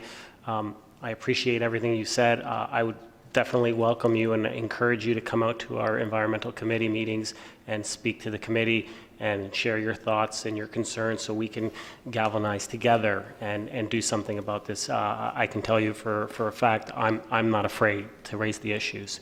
So, and I'm sure, I know from the committee, we've been sitting here, I don't think anyone at that committee is afraid to raise the issues when it comes to the environment. And so most definitely, we would welcome you to come out and share your thoughts. So thank you again for coming tonight. Thank you, Councillor Marcus.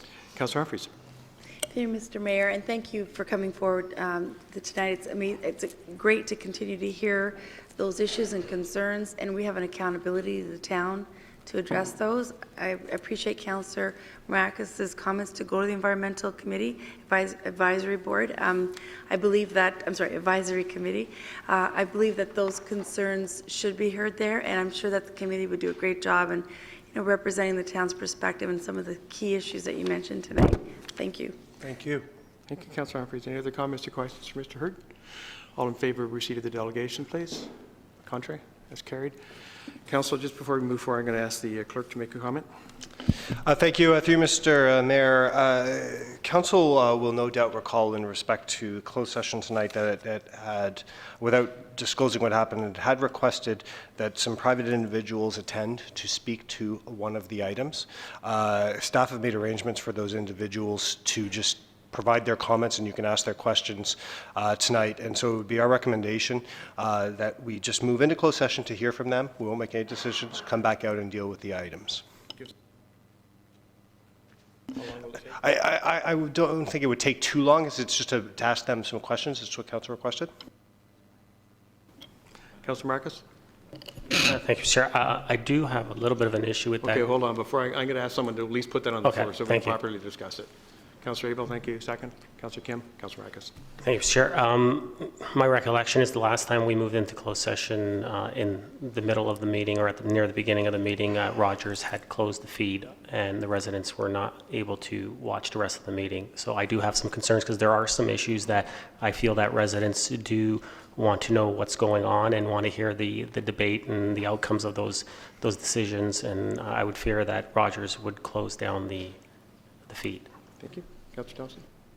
I share the same concern, and my question really then is to either yourself or the clerk, has accommodations been made with Rogers and they're notified of this? And so they're willing to continue the feed? Because if we haven't reached out to them in advance. Thank you. Through Mr. Mayor, no specific outreach was taken.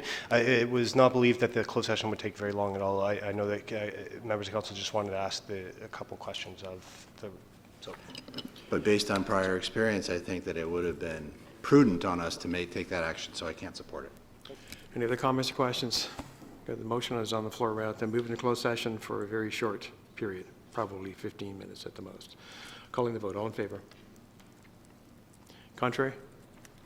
That fails. Moving to items requiring separate discussion. Council have any items they wish to move forward? We have 10. We have 10 items in closed session. In that case, we'll start with item 1, which is literally item 1. Councillor Gartner, you pulled that? Could we poll the audience, Mr. Mayor?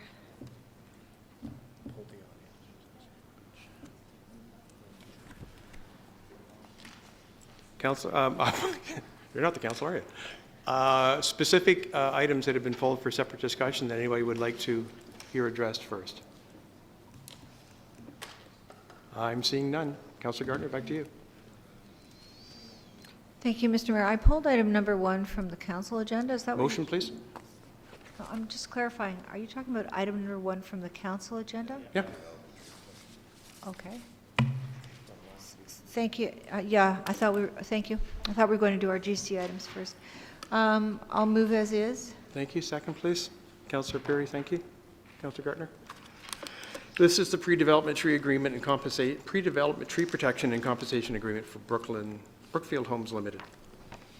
Thank you, Mr. Mayor. I think this is a very exciting policy that the town of Aurora has just developed, and it's a pre-development tree protection and compensation agreement, which means that we will be getting money from developers who basically, I think, compromise the trees in their development.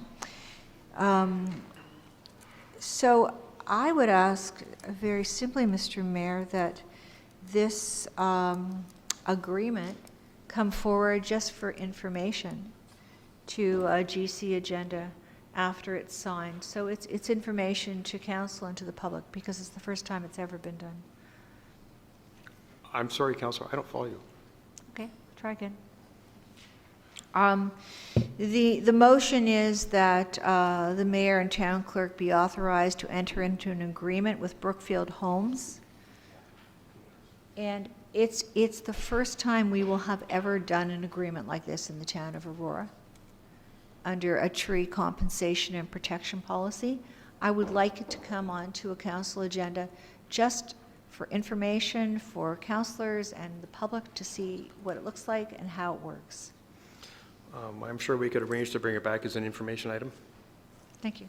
Any other comments or questions on this Do item? that's a motion, that's an amendment or a motion? Can I have a Mr. second? Clerk? Thank you. Through Mr. Mayor, well, you can certainly pass the direction. I would encourage you not to at this juncture because there are rules under MFIPA when it comes to agreements and stuff that we would just need to sort out with the person that we're negotiating with. So if you provide us the direction to bring it back and we have not satisfied all the MFIPA, the Municipal Freedom of Information and Protection of Privacy Act requirements, it just puts us in a very awkward position. But staff have heard you and we will make sure that we do. Excuse me, is this not a public agreement between the town and the developer? Is there anything in this agreement that could possibly be confidential? Thank you. Until such time as the agreement is finalized and signed, I can't actually make that interpretation, and that's the difficulty that I'm in. Thank you. Then even more reason to bring it back, and if there are things that can't be disclosed, to tell us why. So I would like to make that motion that it comes back to us, and if there's anything that is confidential that cannot be disclosed to the public, that the public understands why. Amendment, Mr. Clerk? Would someone second that amendment, please? Councillor Marcus, thank you. Comments or questions on the amendment? Councillor Perry? I would only state that the clerk has just indicated that he'd be doing this anyways after the big issues surrounding MFIPA are resolved. I feel more comfortable with that than this motion. Either way, it'll be coming back to us, but the way that we're asking for it right now, I don't feel confident that our clerk feels confident waiving the MFIPA requirements. Excuse me, Mr. Clerk, for clarification, did you say that? I think, Councillor Perry, that it wouldn't come back until the clerk was satisfied that those particular requirements. In the form that I'm satisfied. Yeah. But it would not become back as a matter of course unless it was asked for. Mr. Clerk? Thank you. Through Mr. Mayor, normally final agreements are not brought back just as a matter of course. However, we had heard the councillor would like, since it's the first one to see it, so that there's some interest in it. But if the motion is passed, yes, I'll certainly make sure that the MFIPA requirements are taken care of before it is brought back to the table. Okay, moving on to Councillor Gartner's amendment. That all in favor of the amendment as explained by the clerk? Contrary? It's carried. Mr. Clerk, back to the main motion as amended then. If there's no further discussion, all in favor? Contrary? That is carried. Councillor Gartner, you had the second item, which is the TATC minutes. Motion, please.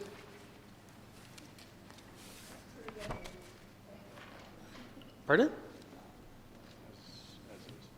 Approve as is. No, I Second? just have to find. Second, please, Councillor Maracus. Councillor Gardner. Thank you, Mr. Mayor.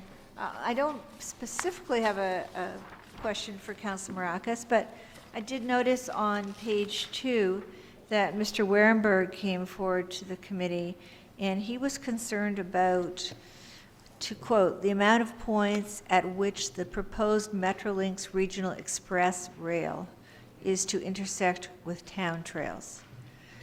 He's talking about overpasses and underpasses, and as we know, that's very expensive and probably won't happen. But is there any comment from a member of the committee as to any alternative arrangements we could make with Metrolinx? Would someone from the from the Trails and Tractor, Councillor Maracus? Yeah, thank you, Mr. Chair. Through you, the committee's thoughts were that the best way to approach this is to just have a dialogue with Metrolinx and to communicate with them to make sure that there's that they look at preserving the integrity of the town's trail systems and how we can go about making sure that that happens. And until we get something back, then we can look at it as a group and decide how to move forward at that point. So that right now, there's really no costs or anything associated in our documentation to move forward with. Thank you, Councillor. Councillor Gardner. Thank you very much. As a follow-up, are you talking about the intersection of the town trails and the rail lines, where they intersect? Yes.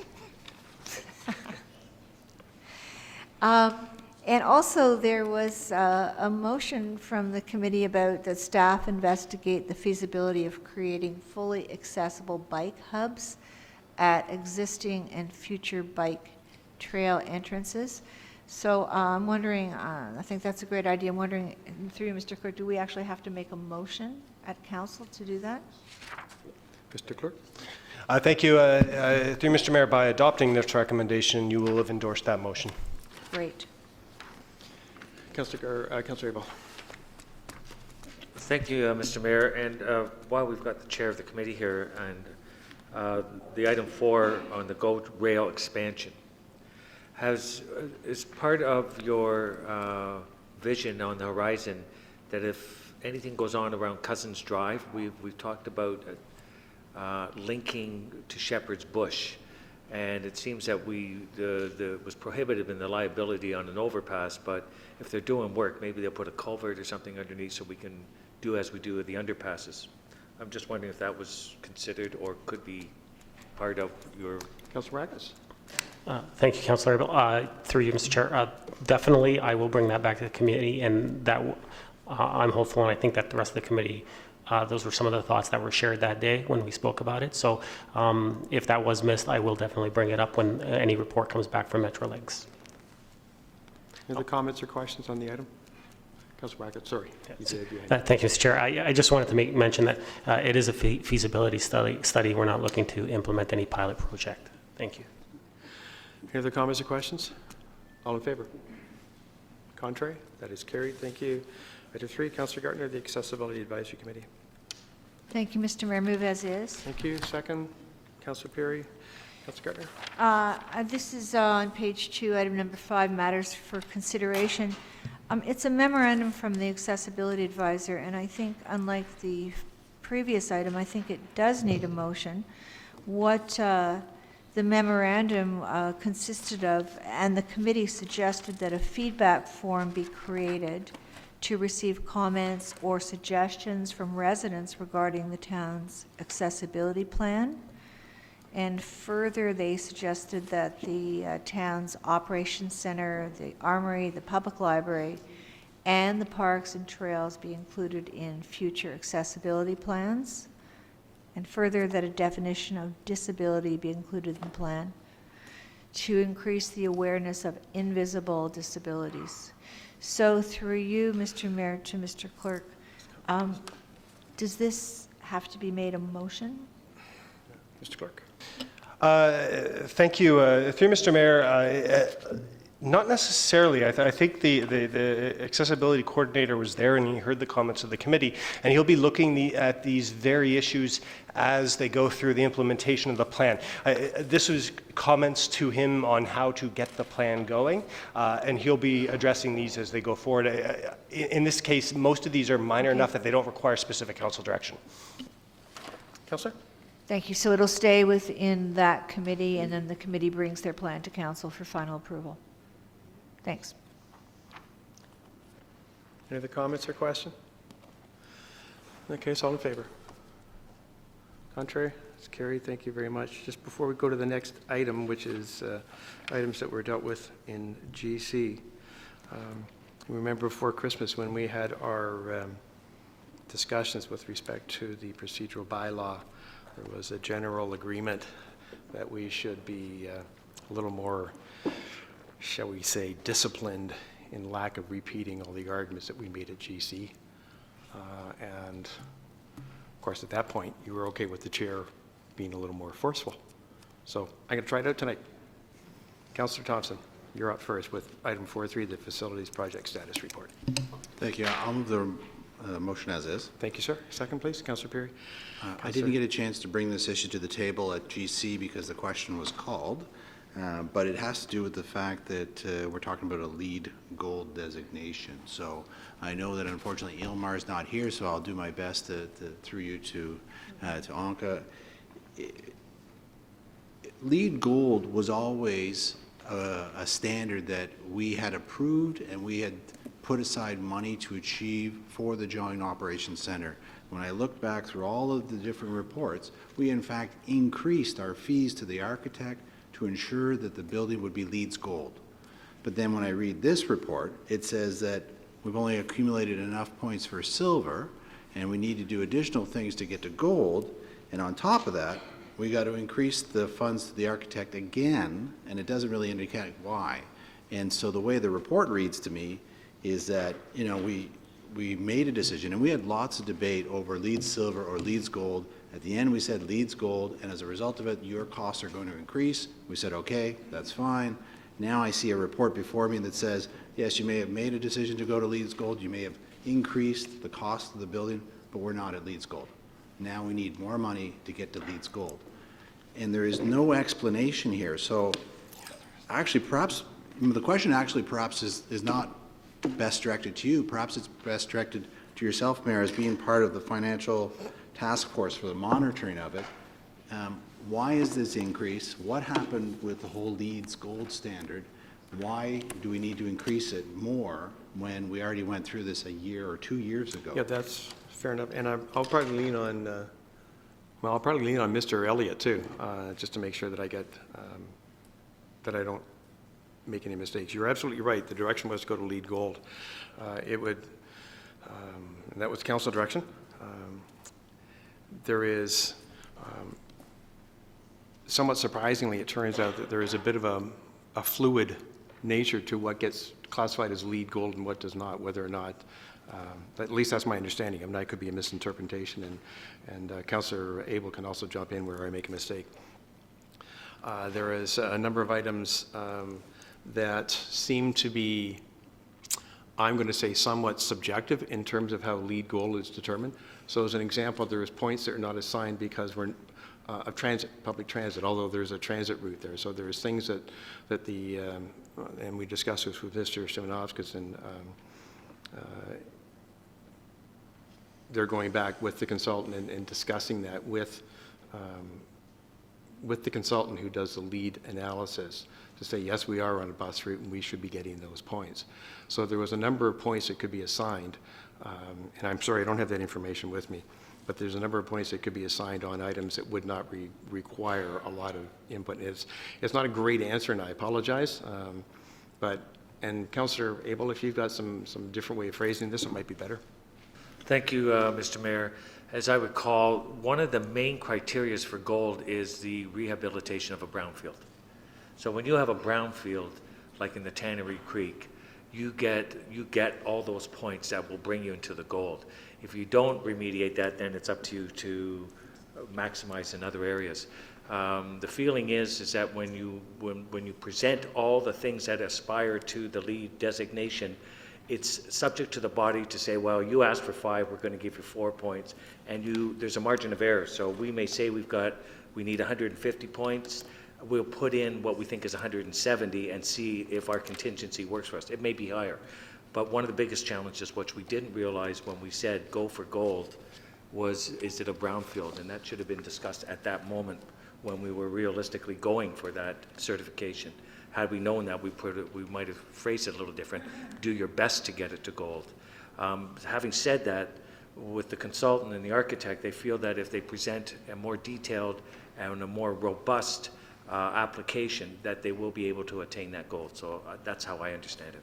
Councillor, before I go back to you, I'll just ask Mr. Elliott if he has any comments. Thank you, Mr. Chair. I think from my understanding, and I'm not a lead consultant, and it's important to understand that none of the staff that work for the town are lead consultants.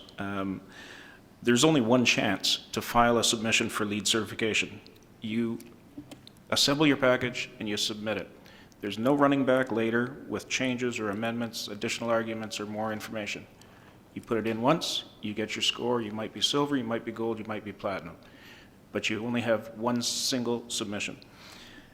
And I think it's also fair, and I'll go out on a limb, I think that because this was one of the only projects that the town has done that was targeted for lead, the staff nor council had a full and thorough understanding of the implications involved in pursuing gold versus a silver or a platinum. And it's unfortunate that that's the case. However, in discussions at the table the other day on this lead project, we believe that we're very close to achieving a gold. We need a few more points to kick it over just in case 1 or 2 of them get dismissed. And the additional funding is to have the consultant actually assist us in preparing some specific action items, some documented plans, and some other documents that will be part of the submission that will help us achieve several other points. And we hope that in doing so, we can catch a gold. Thank you, sir. Councillor? I don't think that's answering my question. We made a decision back then, and maybe we weren't as well aware, but we were paying somebody to do this. And in fact, the original cost for One Space Unlimited was $954,000. And at the time we made a decision to go to gold, there was an increase of fee from that $954,000 to the $1,049,000, so a $100,000 increase. And if you look at the report and it breaks down, there is a specific charge for gold standard for lead. So we paid for something. And so now I'm hearing that we missed the mark. They missed the mark. So of course I'm wondering, what did we pay for? But now there's an additional one, and I'm hearing again, we're paying again for that lead gold standard. So to me, this is a significant issue, and I'm not sure why there's no report or no details here to educate council on this issue. And I think it's a miss. And I think that there needs to be a report come back and specifically breaking down what this increase is for and why we paid for gold once, but now we're talking about paying gold a second time. Personally, I need to understand it because it sounds like, you know, something went wrong. And I need to have some confidence in what's going on with those dollars. And so all I'm asking is for some more detailed information to understand this issue. The one paragraph in here is not enough. Councillor, would you care to defer receive this report until that can come back? I'm happy to refer it back to staff. Okay. Second? Councillor Perry? So just referring it back to staff at this point. That's all we're going to do. All in favor? Nope. So motion is to refer. You got a problem with refer? Yeah. I'm sorry? I can't hear you. Put your mic on, please. Referrals are debatable. I just wanted to add something to that. On the next, well, under lead, it says solar panel fit. No, we're debating the motion to refer. I understand that. I'm just saying when it comes back, there's another part that needs to be addressed, and it's called the solar panel fit program application. Okay. Because it's talking about. Yep, we got it. It's talking about contributing to lead points. Thank you.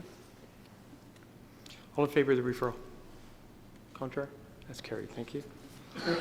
Councillor Thompson, street parking plan, item 4-4. I can't remove the recommendation as is. Councillor Perry, thank you. Is there a second? Councillor Abel, thank you. Councillor Thompson. Thank you.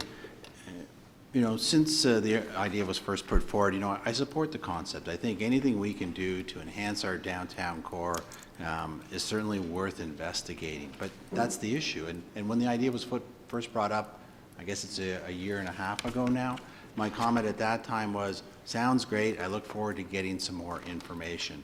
And I'm still at that point. You know, I think we talk continually about trying to manage our affairs in a more business-like manner. And I don't feel that with regards to this particular project, we are moving forward in a business-like manner.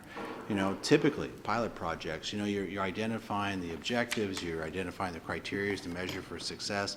We have none of this. But mostly what troubles me again is I look at the report. We have subject experts, both at the region as well as the town. Nobody's weighed in the report, any information whatsoever about what are the benefits, what are the pitfalls. There is no real information. What there is an outline of a marketing campaign to say, let's have an open house, let's get some information, and then let's come back. To me, the thing that I was looking for when we approved the feasibility study, I'm still looking for it. I think it could be a good idea, but I don't know. And I'm left on my own to go and Google, and we talked about it before, other cities and what they've done, but I'd still like to hear from our own town staff, region staff. We have transportation experts, we have planning experts. Why don't they weigh in on the project? Why don't they give their perspective of what are the possible potentials? And so, just like the last one, I just don't think that we are treating this in a business-like manner. And forget the subject. I think it's with any pilot project. You need to identify what is the intention of the project, where it's founded in, what's the evidence to support it, you know, how are you going to measure success? You can't just say, I have an idea and let's roll it out as a pilot project and then we'll gauge it at the end. I mean, we all have ideas, and that's not a way to run the town. And so, you know, I understand the genesis of this idea and stuff, but again, we always talk about managing our affairs in a more business-like manner, and we're not doing it in this case. Councilor Marcus. Thank you, Mr. Chair. I won't go through and repeat what I said last week, so I'll save you the trouble from cutting me off on that. And I won't repeat what Councillor Thompson mentioned. I have the same feelings. There's not enough there for me. My concerns too, when I look at this, is while I think that it could be a good idea to try and to implement, I just don't know if this is the right time to implement it without all that information. I would hate to see the pilot project fail due to implementing it at the wrong time. I think there's so many things going on in that area. Yonge and Wellington, there could be a possible development on the west side that could affect this project we're looking to implement it during that time.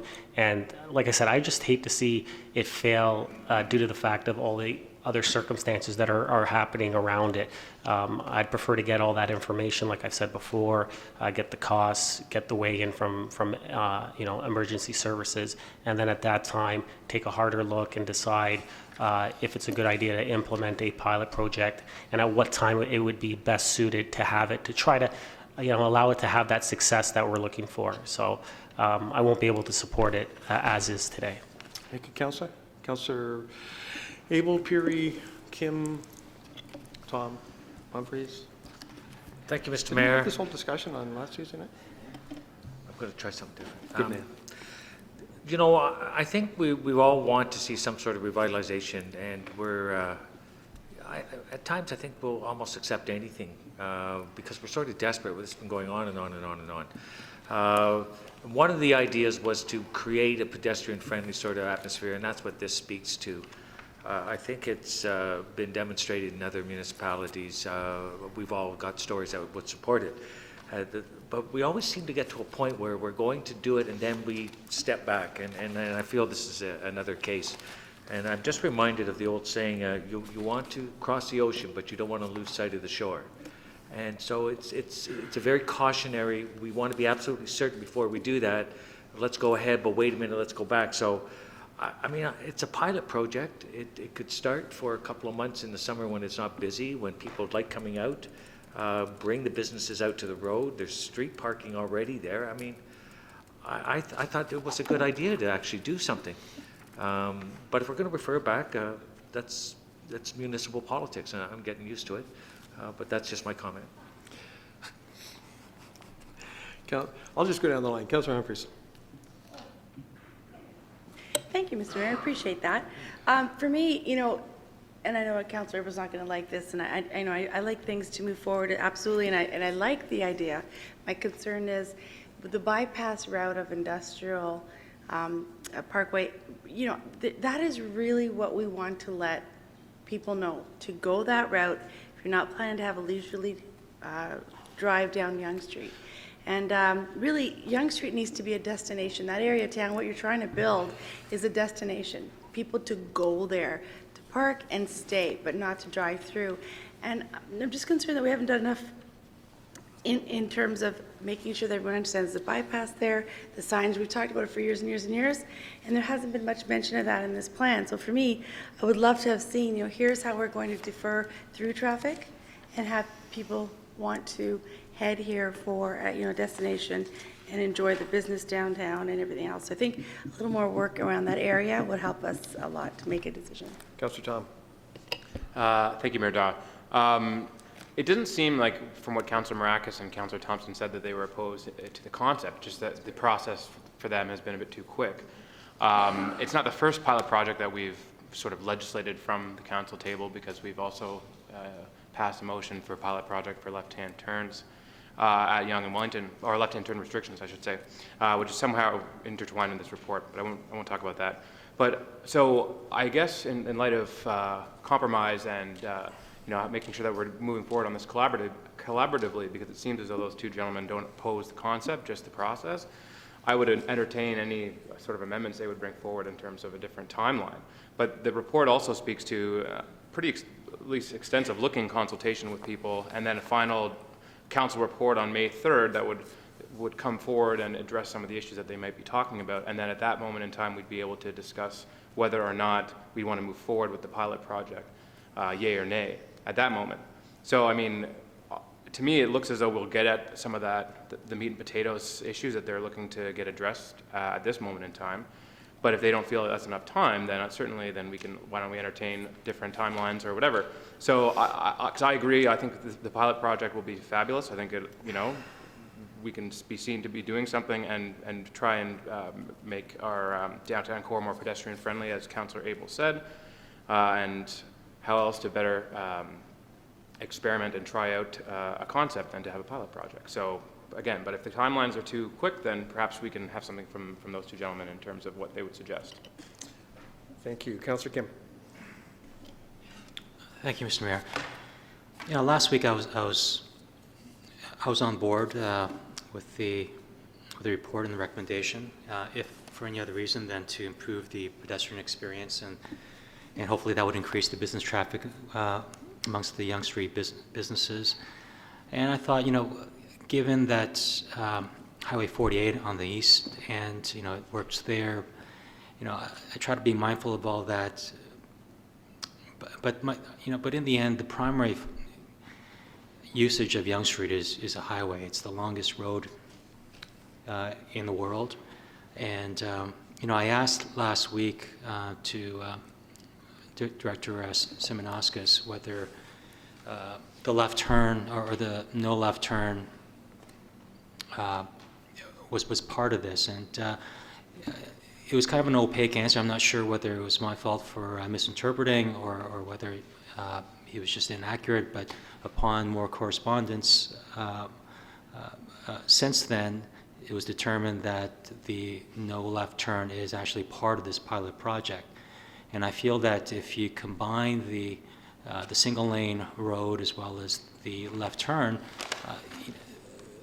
the results at the end will be again opaque in that you don't know how to attribute one variable to the single lane, or whether to attribute a certain result to the no left turn. So it seems now that the information has changed, that the no left turn is a part of this pilot project, in which case I can no longer support the recommendation. So I just want to give my feedback there. Councillor Perry? Looking towards solutions to the issue, I don't disagree with Councillor Thompson that there could be some more information pertaining to what the goals would be, metrics to study them, what we can look at. I don't see why that can't come before us when we're deciding on actually moving forward on the pilot project. Right now, we're looking at a timeline that dictates the project scope, going door to door, letting people know. We're doing some of the groundwork, but there is more work to be done. But I don't see this report, for me, as something that says we need to stop what we're doing, we can't consult, so that we can reevaluate why we're doing this. I think we all know why we're doing this, and if there are some extra questions that need answering, I don't see why we couldn't get those questions answered, on the 3rd. And if we don't get the answers we're looking for, not move forward with the project. So I'm happy to move forward on this right now. We've identified a plan that we're going to move forward with. Now that we've identified that plan, we can go out to the residents, see what they think about the plan, see what the concerns would be, and then come back for more consultation. Once the consultation's happened, it comes before us, we look at the information, we determine whether or not we're going to move forward. But I think having a plan in front of us that staff can go out with makes sense, and then we can get input as well, from our staff, from the residents, from everyone involved. So I'm happy to move forward on this right now. The way I see it, we're identifying a plan. We're going to get input on that plan, and then we can get input from our staff members from the region as well. It makes sense to me, and I don't see necessarily the same concerns to stop the project, but I do think there's an opportunity to get some more answers. Thank you, Councillor Perry. This is based on a notice of motion I brought forward, so I'll just speak very quickly. I somewhat facetiously suggested we defer this to 2032 so that we could have the full 16 years to analyze it like we've been beating ourselves up on Library Square. I won't do that. I did say that anybody who looks at Yonge Street almost any time of the day is single lane in each direction. So it's already there. What this project was to do was to make it official. But I do believe that we should have, if not unanimous support on council, it should be more support than there is right now. So I would suggest perhaps a motion to refer this back to staff for the information that some of council is looking for, so that we can move forward in a manner, or hopefully move forward in a manner that everybody's comfortable with. Councillor Thompson, you had your hand up. I'm happy to make an amendment to it. I mean, I did have a solution in mind, but I just want to remind everybody that a year ago, the motion that you put forward was for a feasibility study. And the same comments I made tonight were made a year ago about wanting these pieces of information. So on my part, there was an expectation to have answers to this question. Staff have had it for a year.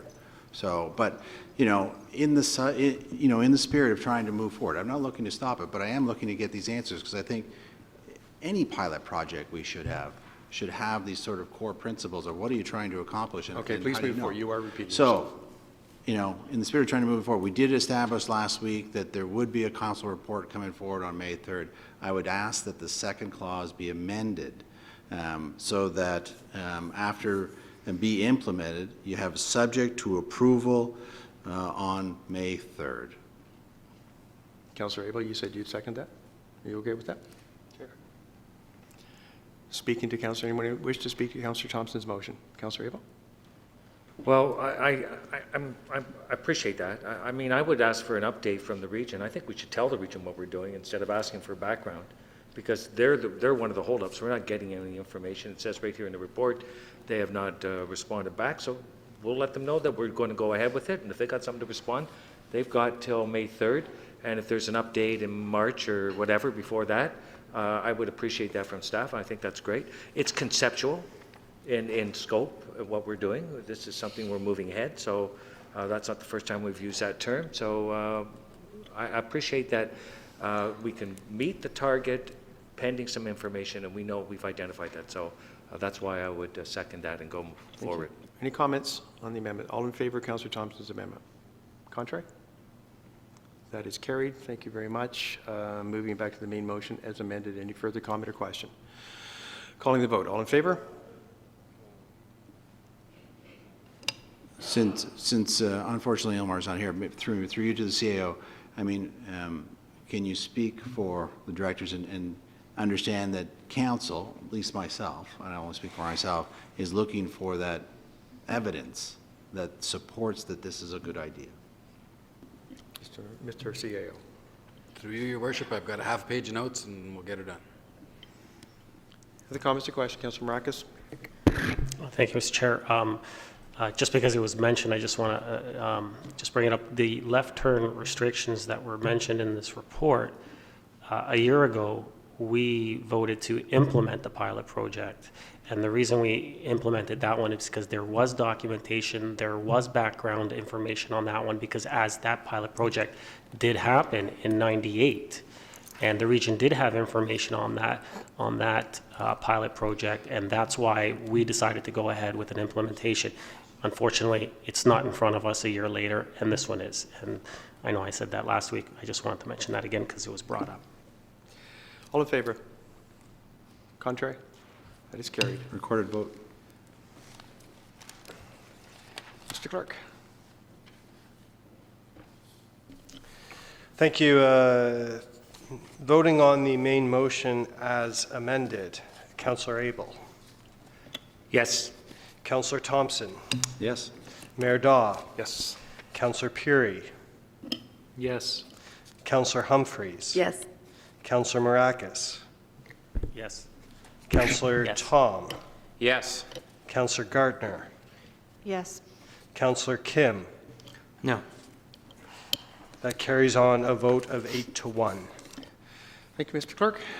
The next item, Councillor Kim, you pulled that, is item 7.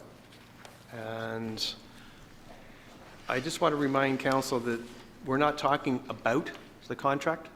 We're talking about how to administer ourselves and how council should comport itself with respect to any discussion on a potential contract.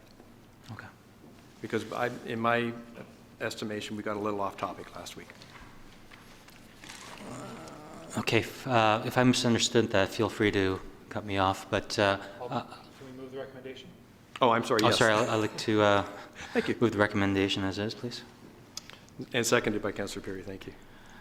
Thank you for keeping me in line, Councillor Perry. Councillor Kim. I only brought this up because last week's meeting was a very long meeting, and I think this was one of the items that was kind of rushed through, and I just want to make sure that we're all aware of what this is about. And you know, I can't support the recommendation because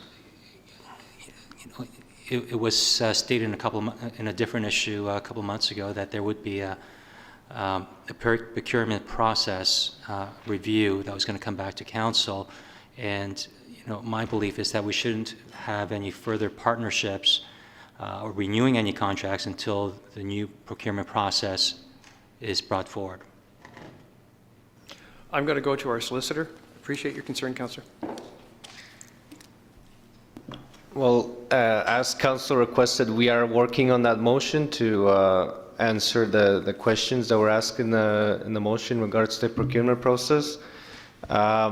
This matter that's before us here, relates to just entering into a contract that's going to allow us get into the discussions and move the process forward.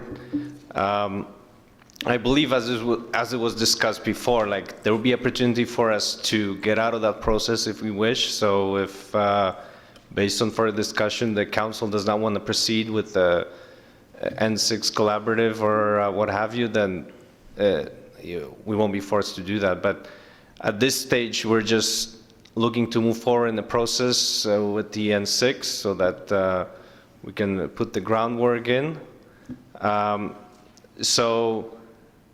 The motion that's coming up, that's going to come back to council with some other issues, but is there, I don't know, I mean, is there further question on that, or is that sufficient on this? Thank you, Mr. Solicitor. Councillor Kim. Yes, thank you, Mr. Solicitor. That's fine, and that's the understanding that I have, but in reality, what normally happens when groups sign off on a memorandum of understanding is that it's essentially an official engagement, and the process is moved forward to a great detail. A lot of time is spent by staffs of all municipalities, and what I'm afraid that's going to happen is that there's going to be a number that comes back that we'll look at, and as long as at that point there's a level of detail and transparency that the procurement process used by Newmarket, who's the lead, I believe, that we have a chance to do our due diligence on that as well, and that if we decide to bow it at that time, there's not going to be any negative impacts to our friends, to our other 5 friends. Because the last thing you want to do is leave them hanging, a couple of weeks before the final signatures are signed. So that's all I'm saying. But if we're going to have a complete breakdown at that time, we have a bow out opportunity without hurting the others, that's fine with me. Thank you, Councillor. Any other comments on this item? All in favor? Contrary? That is carried. Thank you. Item 4 sub 8, Councillor Thompson, you pulled that? Thank you. I'll move the recommendation. Thank you. Second, please. Councillor Perry, thank you. Thank you. Through to Mr. Elliott. Mr. Elliott, can you sort of expand on your rationale of why we're going to take the money out of the engineering reserve fees as opposed to applying it to the 2015 operating budget? Mr. Elliott. Through you, Mr. Chair, this is a substantially has occurred, the overrun has occurred during 2015. And so in recognition that a lot of it has to do with development-related activities in the 2C areas and other parts throughout the town, the additional locate costs, the Director of Engineering, or IES, has recommended that we draw from the engineering fees, which is sourced from the development community, to help fund that overrun. Councillor? And so at the end of the day, it doesn't impact the 2015 financials we were working off of, whereby the surplus was somewhere around 300,000 or whatever? No. Thank you. Any other comments or questions on this particular item? All in favor then? Contrary? That is carried. Next one, Councillor Tom, you pulled that. Item 4 sub 15, the status of the cultural precinct plan. Thank you, Mr. Mayor. I will move to receive for information. Thank you. Is there a second? Councillor Perry. Councillor Tom. So I don't want to repeat what we did last week. I like this. I feel like we're getting through this stuff. Anyhow, but page 2 of the report from General Committee last week, the 3rd paragraph under comments reads, as this plan is subject to comment and refinement, it is anticipated that endorsement in principle by Council will permit the consultant to commence phase 3 of the project and to prepare next steps and strategies in the detailed design of the plan. My question, I suppose, would be to Mr. Downey, when will Council give its endorsement in principle to the plan? Mr. Downey, please. See, Mr. Mayor, it's anticipated that when we come back to council with the completion of phase 3 of this project and report back to council, we will then be looking for direction from council as to what the next steps will be, either approval of the plan, refinement of the plan. Those types of questions can be answered at that time. It's somewhat premature to discuss what should or shouldn't be in the plan without that information to council. Councillor? Thank you, and I don't believe we talked about this last week, so that's why I'm bringing it up, because the report does say that the endorsement in principle takes place prior to commencing phase 3. It says it right in the report, so if we're receiving the report for information. So my next question would be, when does phase 3 commence? Mr. Downey. Through Mr. Mayor, first of all, I'll comment on the third paragraph. It certainly was a point of discussion last week. I thought I clarified that point. If I could rewrite that section, I would. The plan or the movement forward on the plan has already been endorsed by Council in that we have engaged a consultant and asked us to move forward. Council then gave us direction to move forward on phase 3 of the project, and we did that based on the concept that had been presented to Council. If there were concerns with regards to that, then we would certainly address those within phase 3. Phase 3, as I stated last week, is already commenced. However, a timetable has not been provided to me. I have had discussions with the consultant after last week's meeting. They are to provide me with a schedule, at which point I will then report back to Council as to when you will anticipate getting the final report of all phase 1, 2, and 3. Thank you, sir. Councillor? Thank you, Mr. Downey. Well, I suppose that section is just obviously incorrect, and Mr. Downey has cleared that up, and that's great. But you know, the report's asking for future endorsement in principle, so I look forward to seeing that come before Council. As it is a receipt for information, and nothing will be affected by it, I'm okay to support what's on there at the current time, especially because we will be voting on an endorsement at a later date. Councillor Thompson. Thank you, Mayor Don. You know, I'll try not to be too repetitive. We had a lengthy discussion last time, but I do think for those that maybe didn't get a chance to catch the debate, I mean, you know, essentially, if I can sum it up okay, is that, you know, everything still is subject to change. There's still a lot of discussions ongoing. And, you know, the feedback from the residents has been good in the sense that, you know, they're coming forward with ideas and suggestions of ways to assist in the process. And I respect the fact that, you know, should Council agree on a concept, that there will be a lot more, just like we do in the public planning process stages, there will be those needs for those parking studies or traffic studies. There will be a need for EDAC to get involved and look at downtown impact and economic benefits and the commercialization. Look, there's a lot of steps in this. I mean, we're just dipping our toe here in the water, and so you know, I think staff have done a good job of setting up a concept, but we all recognize that it's subject to change, and I look forward to us continually working and engaging the public to try and move this issue forward, because we all know the history behind it and how long Council struggled to finally get some traction. So I appreciate the fact that we continue to move forward. Any other comments or questions? Keeping it brief, Councillor Abel, Councillor Gardner. Well, I appreciate Councillor Thompson's comments that there's a lot of traction and it's going forward, and any sort of plan going forward is key in developing and moving forward. But there was also several delegates that were not in favor and had much to say about it, why they were there could be more engagement, and that's what I'm looking forward is moving and expanding along those lines. So it's a great initiative to get going. I agree, there's a lot of people in favor, and then there's a lot of people that would like to see further engagement and perhaps a different, some of their input under consideration. Thank you, Councillor Abel. Councillor Gardner. Thank you, Mr. Mayor. I won't be brief. I found last week's discussion very concerning and confusing and really filled with elements that I wasn't aware of.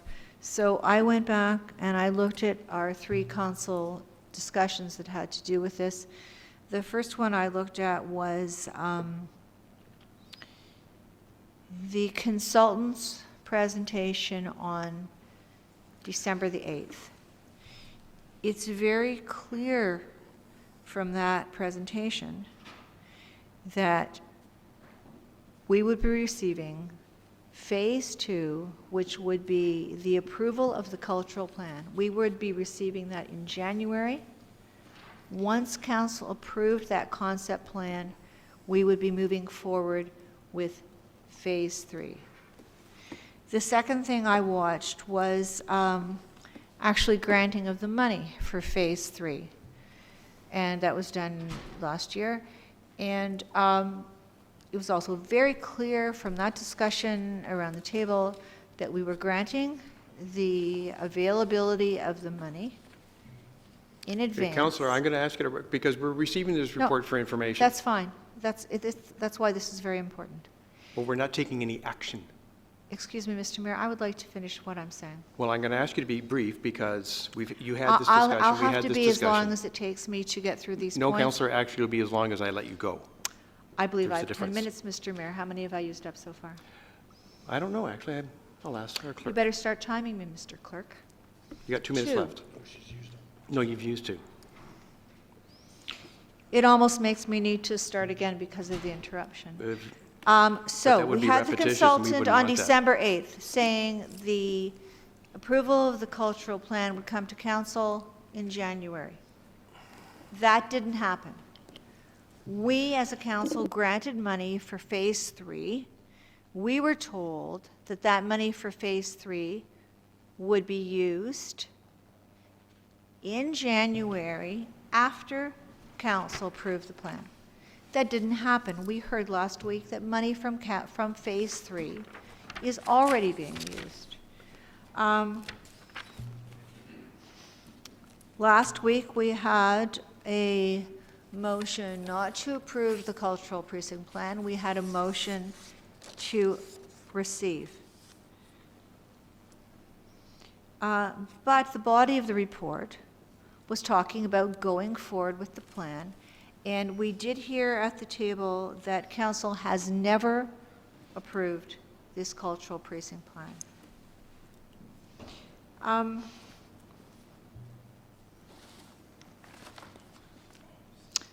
From the discussion last week, we have a new meaning to the word implementation. Implementation to me means that when we approve the second part of the process, we're implementing it. No, what we are going to do now, and I'm fine with that, what we are going to do now is, I'm quoting, have a deep look at the elements that have been identified within the plan and come back to council with options, costing, strategies, and we as a council are going to approve some, all, or none of these elements. And the reason I'm taking the time with this is because, I don't know about you, but I'm hearing a lot of different things. So I would be very glad to receive this. But going forward, I have a couple of amendments. I prefer everyone to be at the table. Hopefully, my amendments will pass. The first one is we heard that there is already a we've heard there's already a geotechnical report. Could I have the motion, please? It's an amendment, please. That council be provided with the geotechnical report for blocks 1 and 3 Okay. at the next GC meeting. Is there a second for that? Councillor Abel, thank you. Thank you. Com- We need to know whether we can build on this land and Comments or how high question- we can go. Comments or questions on Councillor Gartner's amendment? Councillor Perry? Councillor Thompson? Just to clarify, was that never provided to us in the past? No. Mr. Downey? Through you, Mr. Mayor, generally geotechnical reports are not provided to council. They're technical reports. However, they are used as a basis for recommendations presented by staff to council. For instance, if we knew the soils didn't support certain developments and there needed to be extended footings put in order to make that happen, the geotechnical report would be used to support that. So that's what we use those reports for. Thank you. Councillor Perry? I have no issue with the amendment, but I just wanted to state that we had this conversation last week. Mr. Downey answered that question about what could be built with regards to underground parking and all that stuff. So, I mean, we're kind of regurgitating what we went through last week, but I'll support the motion. Other comments or questions? All in favor of Councillor Gartner's amendment? Contrary? Carried. Councillor Gartner?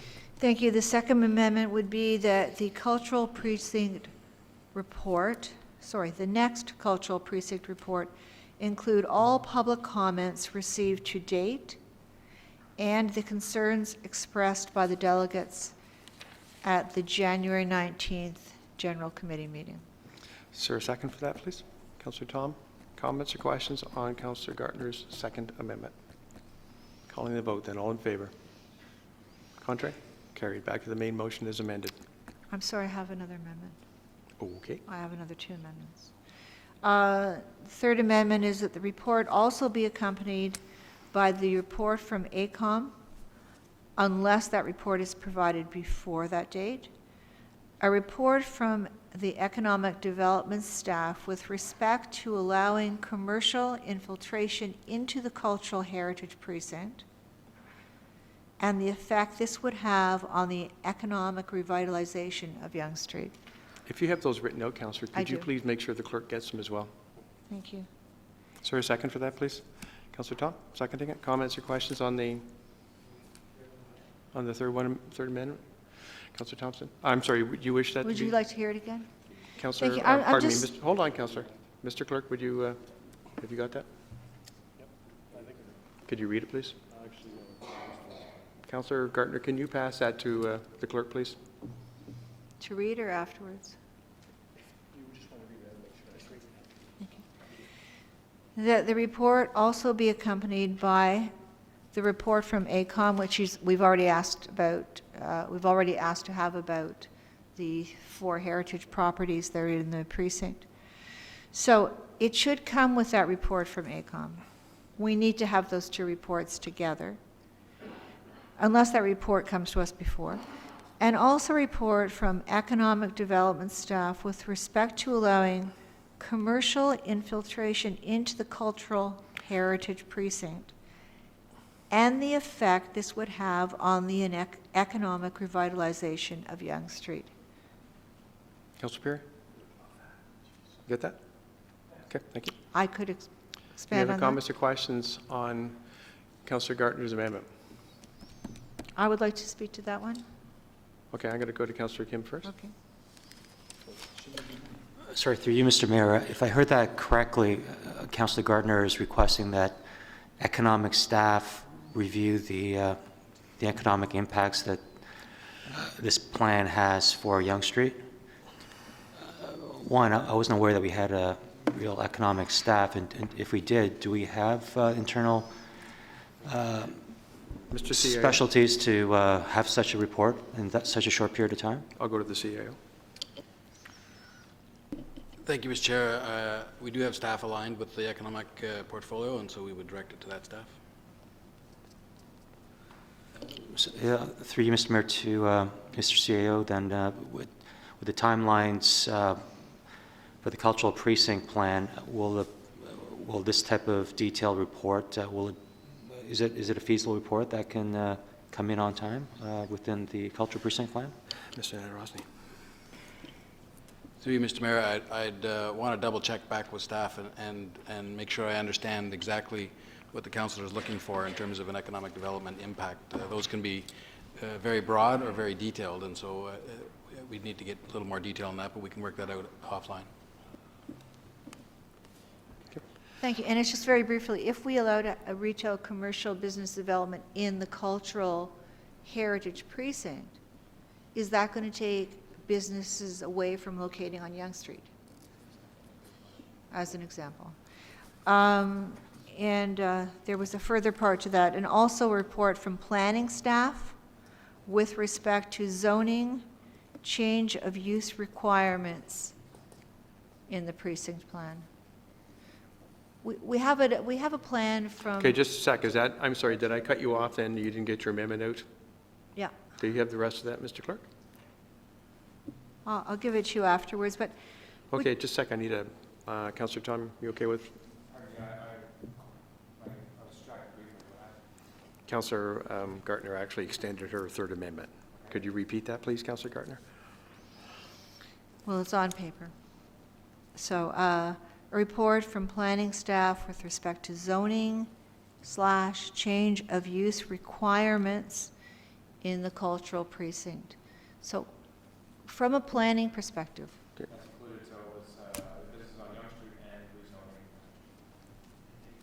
Well, there's 2 reports, 3 reports. Okay, all right. Councillor Gardner. Thank you. That's it for that. Councillor Thompson.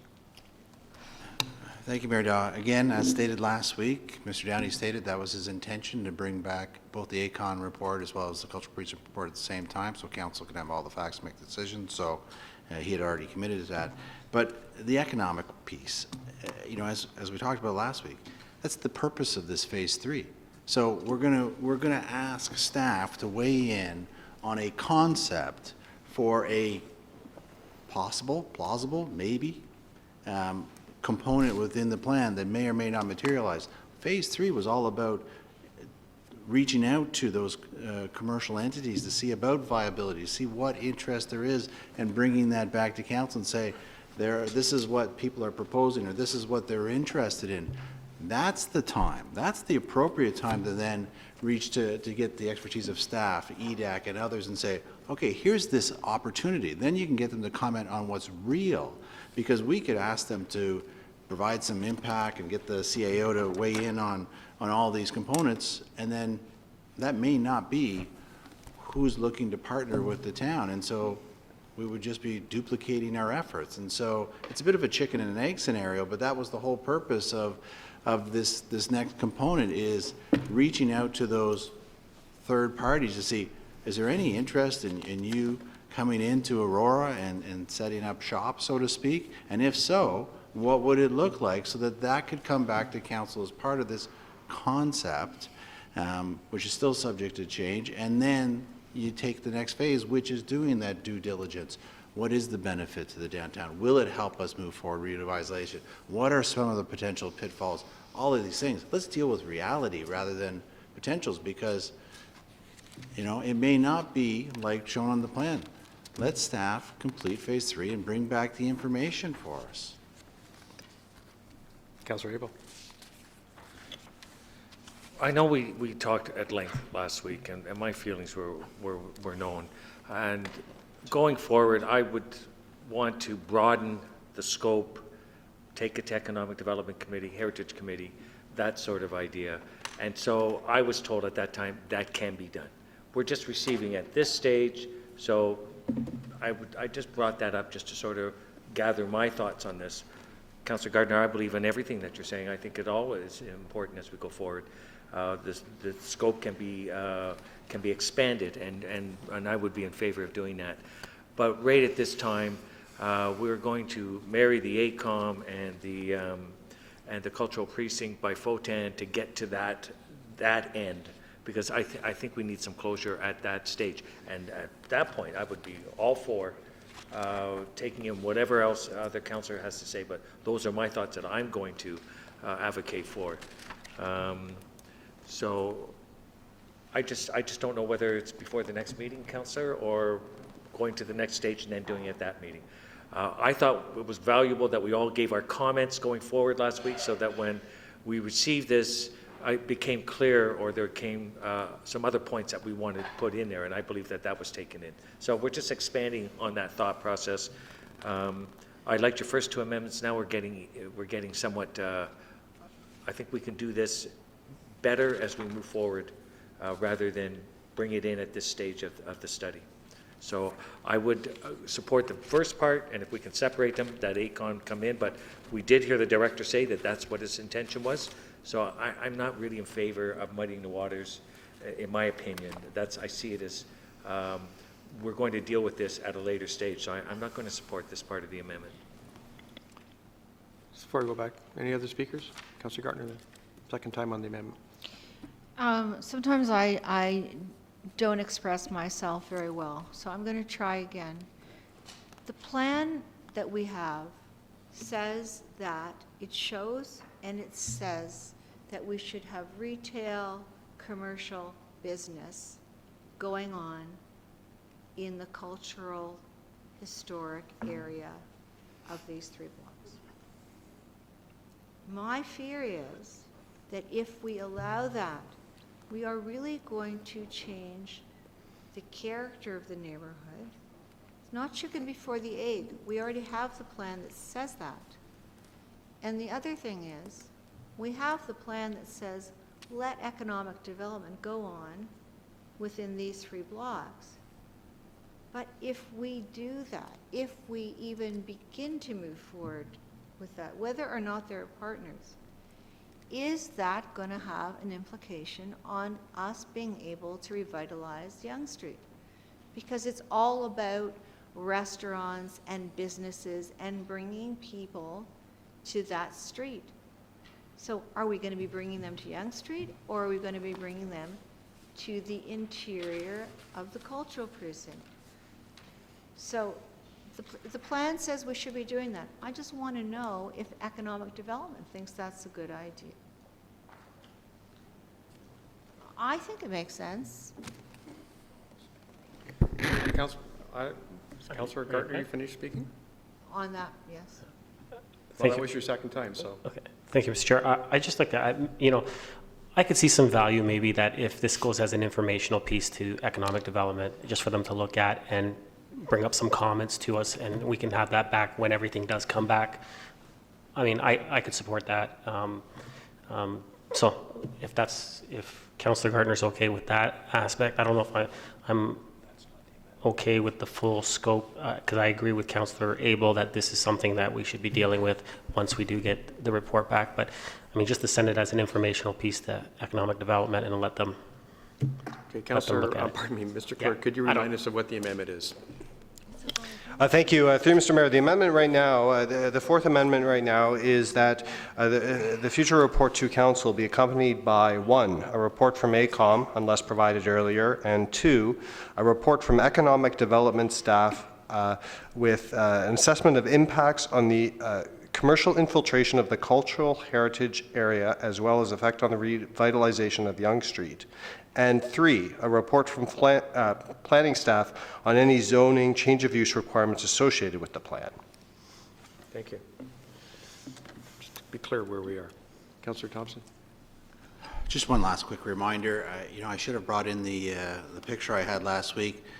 Again, the cultural precinct plan isn't new. It comes out of the Promenade study, which was adopted in 2010, which I believe that those who were here for it all approved it. And in that concept plan that they had in the Promenade plan, it called for mixed-use retail within the library square.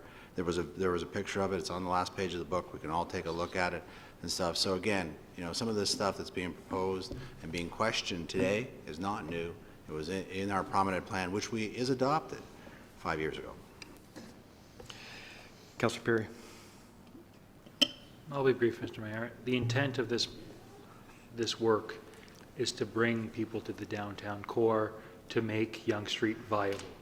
So to ask for a report whether or not bringing people to the downtown core is going to pull people away from Yonge Street doesn't make sense to me.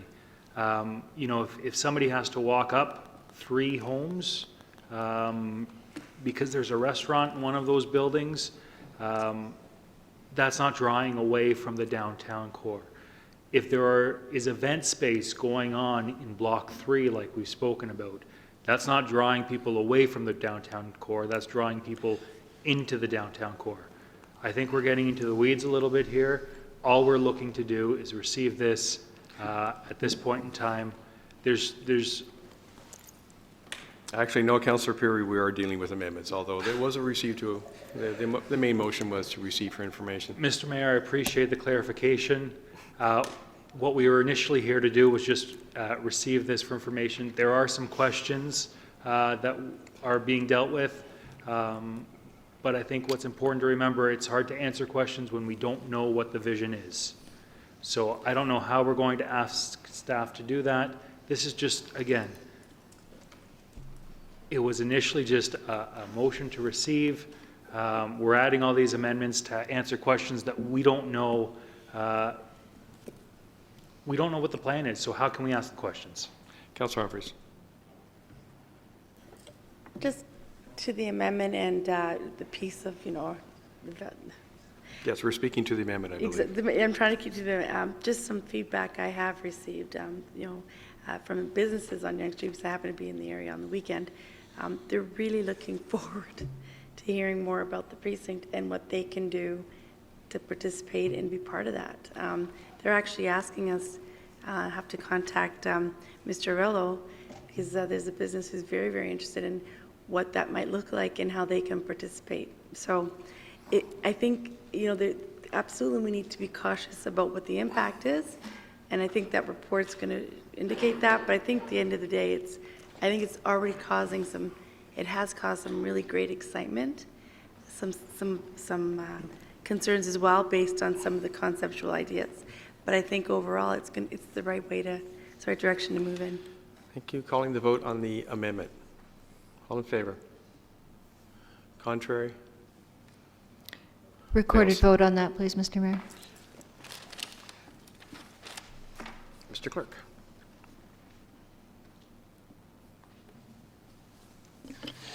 Voting on the Fourth Amendment, Mayor Daw. No. Councillor Gardner. I believe it's the Third Amendment. No, I have it Oh, as the the Fourth fourth, Amendment. receive for It was the fourth, information. My yes. apology. Yeah. Thank you. Councillor Gardner. Yes. Councillor Humphreys. Yes. Councillor Abel. No. Councillor Thompson. No. Councillor Kim. No. Councillor Tom. Yes. Councillor Puri. No. Councillor Marakis. No. That is defeated on a vote of 3-6. Thank you, Mr. Clerk. Councillor Gardner, have you got anything more for us? It seems that my part on a report from planning staff with respect to zoning change of use requirements to satisfy this plan will have to be a separate amendment. That was just voted down as well. No economic development report, no planning report. Good. I'm glad that's on record. The last amendment will be that the report contain a next steps section for parking, traffic, inventory of heritage properties, and a cost-benefit analysis study. I'm glad to repeat that.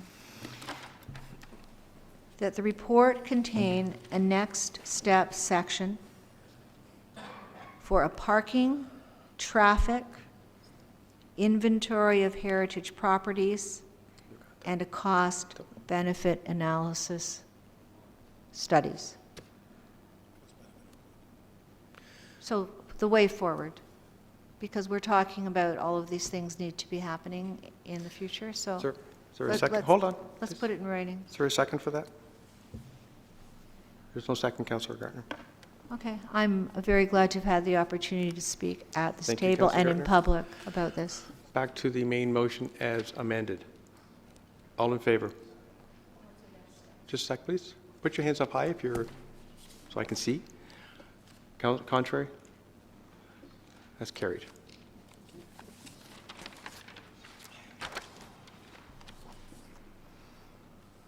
Item 5, Councillor Puri, you pulled that. Mr. Mayor, I'm not going to speak at length. I'd just like items number 1 and 2 pulled separately, and I am happy to move the recommendation. Thank you very much. Any comments or questions on this item? Calling item 1. We need a seconder. Oh, I'm sorry, seconder. Pardon me, Councillor Tom. Thank you. Calling item 1 then. All in favor of item 1?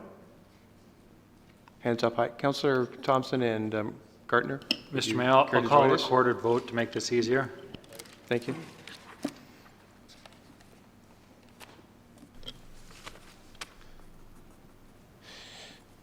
Voting on item 1 of the General Committee Closed Session Meeting Report of January 19th, 2016, Councillor Tom.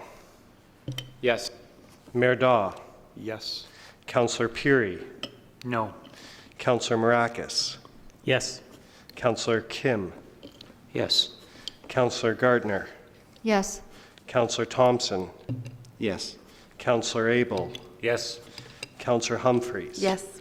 That carries on a vote of 8-1. Thank you, Mr. Clerk. Do you need on? Item 2. Just calling the vote then on item 2. Clause 2, pardon me. All in favor? Contrary? That is carried. Thank you. Last item is number 7. Councillor Thompson, you pulled that. I'll move the recommendation. Thank you. Is there a second, please?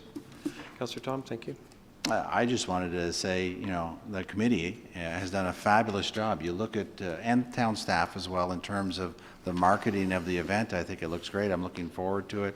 And I just wanted to take that opportunity to thank all those involved, because from my perspective, this has blossomed into something more than I could have possibly imagined. I think kudos go all around. Thank you, sir. Any other comments on this item? Councillor Marcus. Thank you to Councillor Thompson for the words that he just said. I'll make sure I get those to our next committee meeting and make sure all the committee members know the feelings around this table. And we do have a great committee, actually, and they're doing awesome work. So, and it's ongoing. This is going to be it's a full committee, so it's ongoing for the full term. So, thank you. Any other comments? Councillor Perry. Could we get a reminder of the date of the event? May 30th. Thank you. Thank you. All in favor? Contrary? That is carried. Council, that finishes the items. Move to motions. Councillor Marcus, you have the first one. Thank you, Mr. Chair. I'll move as is. For a second, please. Councillor Humphreys. Councillor Marcus. Thank you, Mr. Chair. Yeah, I think the motion speaks for itself to begin with. I guess I'll start with my first comment in regards to the OMB and their jurisdiction. When we look at applications that come before us at our planning meetings, you know, the town and municipalities have all the responsibility and we bear all the costs. Yet, in my opinion, we have no authority at the end of the day. Our official plan is created. We spend a great deal of taxpayers' money creating this document. There's staff time, resources put into this document. At the end of the day, this document is probably the most important document that the town has. It speaks to the vision that we put forward, looking at how the community grows moving forward. So it's a, you know, in essence, it's a very important document. When we create this document, we take into account all aspects of the provincial policy statement, the Places to Grow Act, and they're all adhered to and incorporated in our official plan. The official plan is then sent back for approval by the approving body, and it is in essence approved. So I guess it's a question, but more of a statement. My question is then why, when we as a council uphold our official plan and make a decision to uphold that official plan, is it appealed? On what basis? So that's kind of where this comes from a little bit. You know, I do realize and I do respect the fact that there is a OMB review coming up in late spring, early summer, I believe. I've spoken with our MPP. I will be attending any meetings and being very vocal on the matter. Now, while that review is happening, I will remind everyone, in my mind, it's a review. I don't hear the words reform. I don't hear the words there's going to be some change. So to me, I think that we need to take steps to put forward this motion to let our feelings be known as a municipality, that the way appeals are put forward are just not right. It needs to change. And I think after, you know, hopefully tonight, we as a council approve this unanimously. I would like to hope so. And I know that there's, after speaking with many municipalities within the province, there are many municipalities that are looking to put forward this resolution for endorsement at their councils, to stand together. And, you know, when we do stand together, we stand from a position of strength, and we let the province know that we expect change. we expect reform. And I think by standing together, we get that. Now, I have heard from some people that, some people have said that if decisions are held to error in process or law, it would eventually lead to councils making decision on NIMBYism. I disagree with that statement. I think a council that upholds its official plan at the end of the day is making a commitment to their community.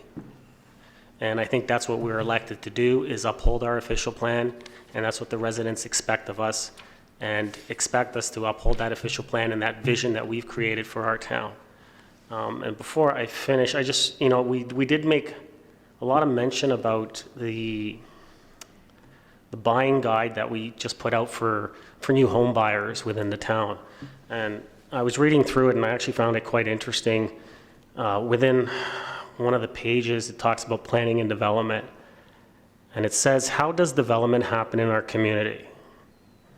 And it says, the Town of Aurora's Planning and Development Services Department establishes planning policy, which provides a framework for the growth and development of the town.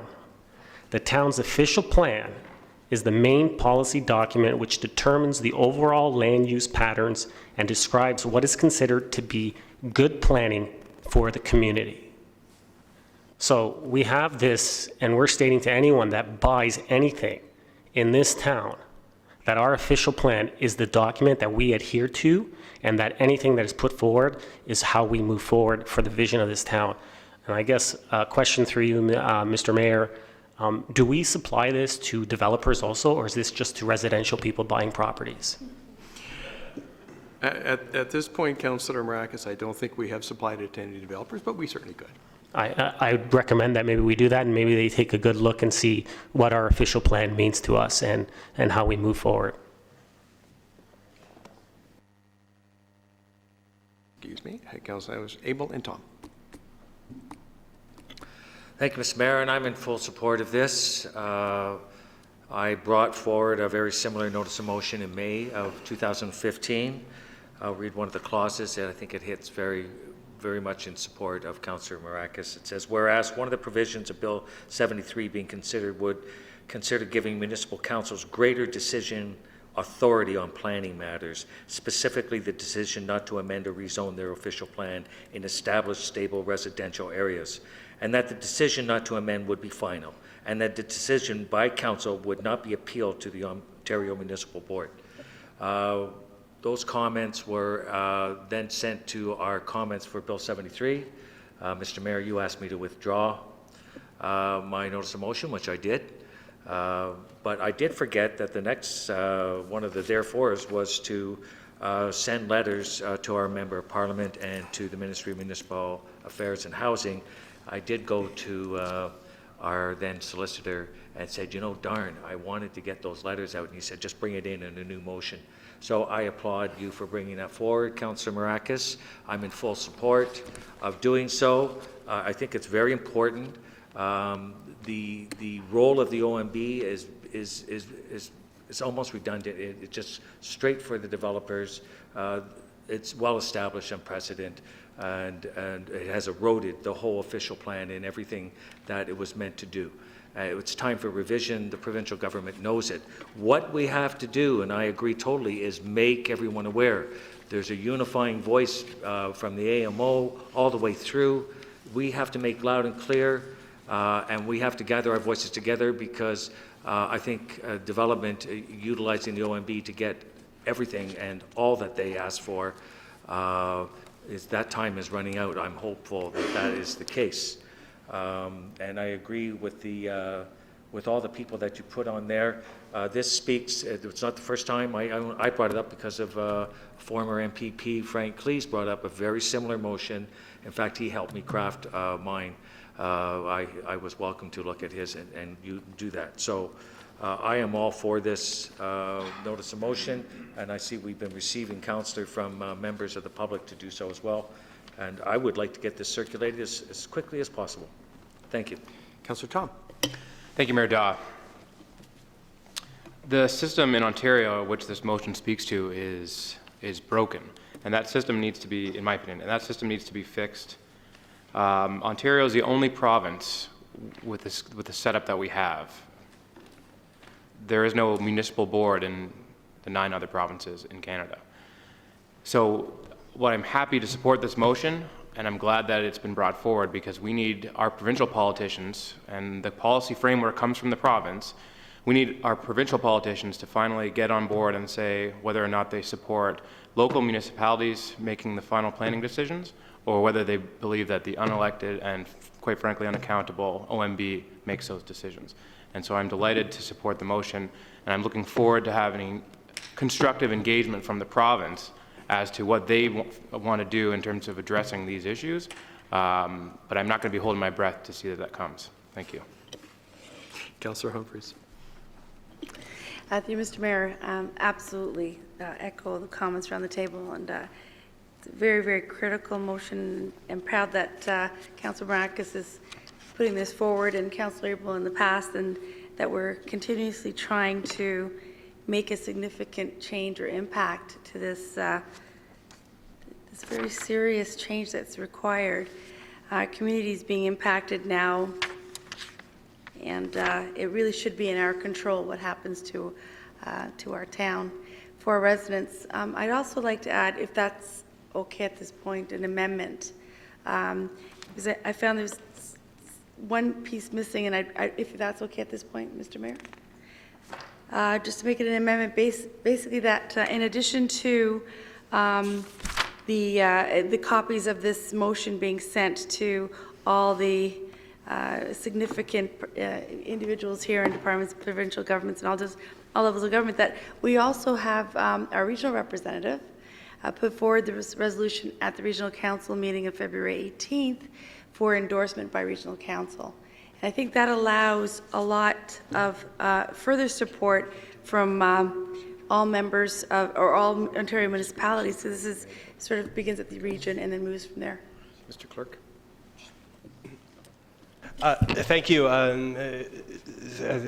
Through Mr. Mayor, I would just comment, and while I think the amendment is fine, that would always be subject to the regional representative's ability under their own procedural bylaw to do so, because they would have their own procedural bylaw approach when it comes to motions or introduction of new business. And certainly a copy of this would be sent to the region, to their clerk, to be included as correspondence. But I'm just saying that can't compel Mayor Daw if it's contrary to the region's own procedural bylaw. And just, if I may, Councillor Humphreys, I apologize, I'm not familiar with that part of the procedure, because it hasn't happened before. So if you give me the latitude to check that out, and then we will, I guess, take it under advisement. Is that okay? Mr. Clerk?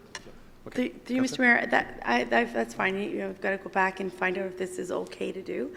It's just that I noticed it's not even mentioned that a copy of this goes to regional council. So if I can at least have that in there, and then if we could find out if it can be put on the agenda and ask for full endorsement by regional council. I think it's critical.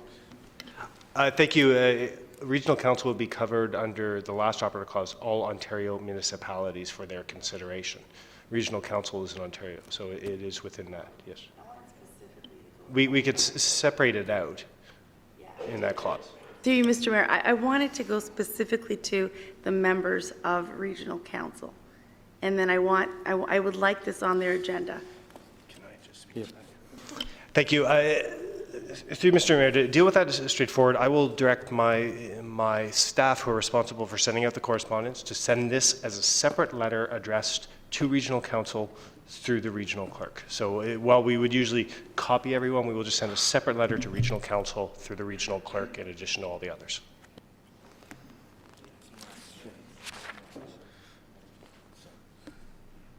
Well, yeah, carry on. Mr. Just one more, you can do that, but I am looking for endorsement by regional council. We always Okay. do that, yeah. Councillor Kim Thompson Gartner, I think. Councillor Gartner, you had your hand up too? Okay, not yet. I've got Councillor Kim Thompson and then Councillor Gartner. I don't know if there's was Councillor. a seconder for that. We don't need it? Okay. Well, Councillor Kin. Thank you, Mr. Mayor. I just want to commend Councillor Marakis for his creativity and his David and Goliath mentality for writing this up. And also I think this and the other motion co-authored by Councillor Marakis and Thompson is very creative, and I commend them for putting this forward. And I'm certainly for the motion, and I do believe it's going to be a David and Goliath case, but we know what happened to Goliath in the end.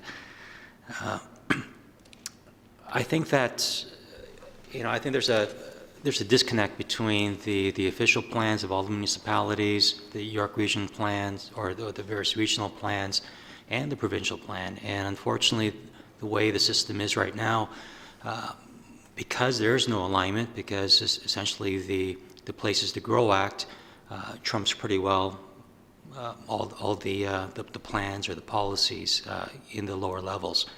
And the OMB essentially votes for anything that goes against or adversely affects the provincial interest.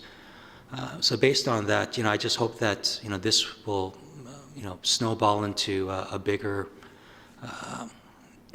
will have more momentum and create a snowball effect, and hopefully it may very well not impact us in the cases that are before Aurora today, but hopefully we will get some benefits, and future municipalities will gain some benefits as well. So thank you.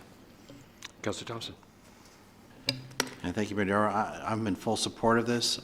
We often talk about the fact that we're the stewards for the community. We're entrusted with the management or the administrative of the community, and we deal with so many different aspects of it, from repair and replacement of existing assets to helping to manage growth, and on it goes. And the frustration, as we've all said in the past, is the fact that we put forward all of these things, like official plans, like pieces in part to help make sure that the community grows in the way that we foresee it, and then by the stroke of a pen, some of it gets undone.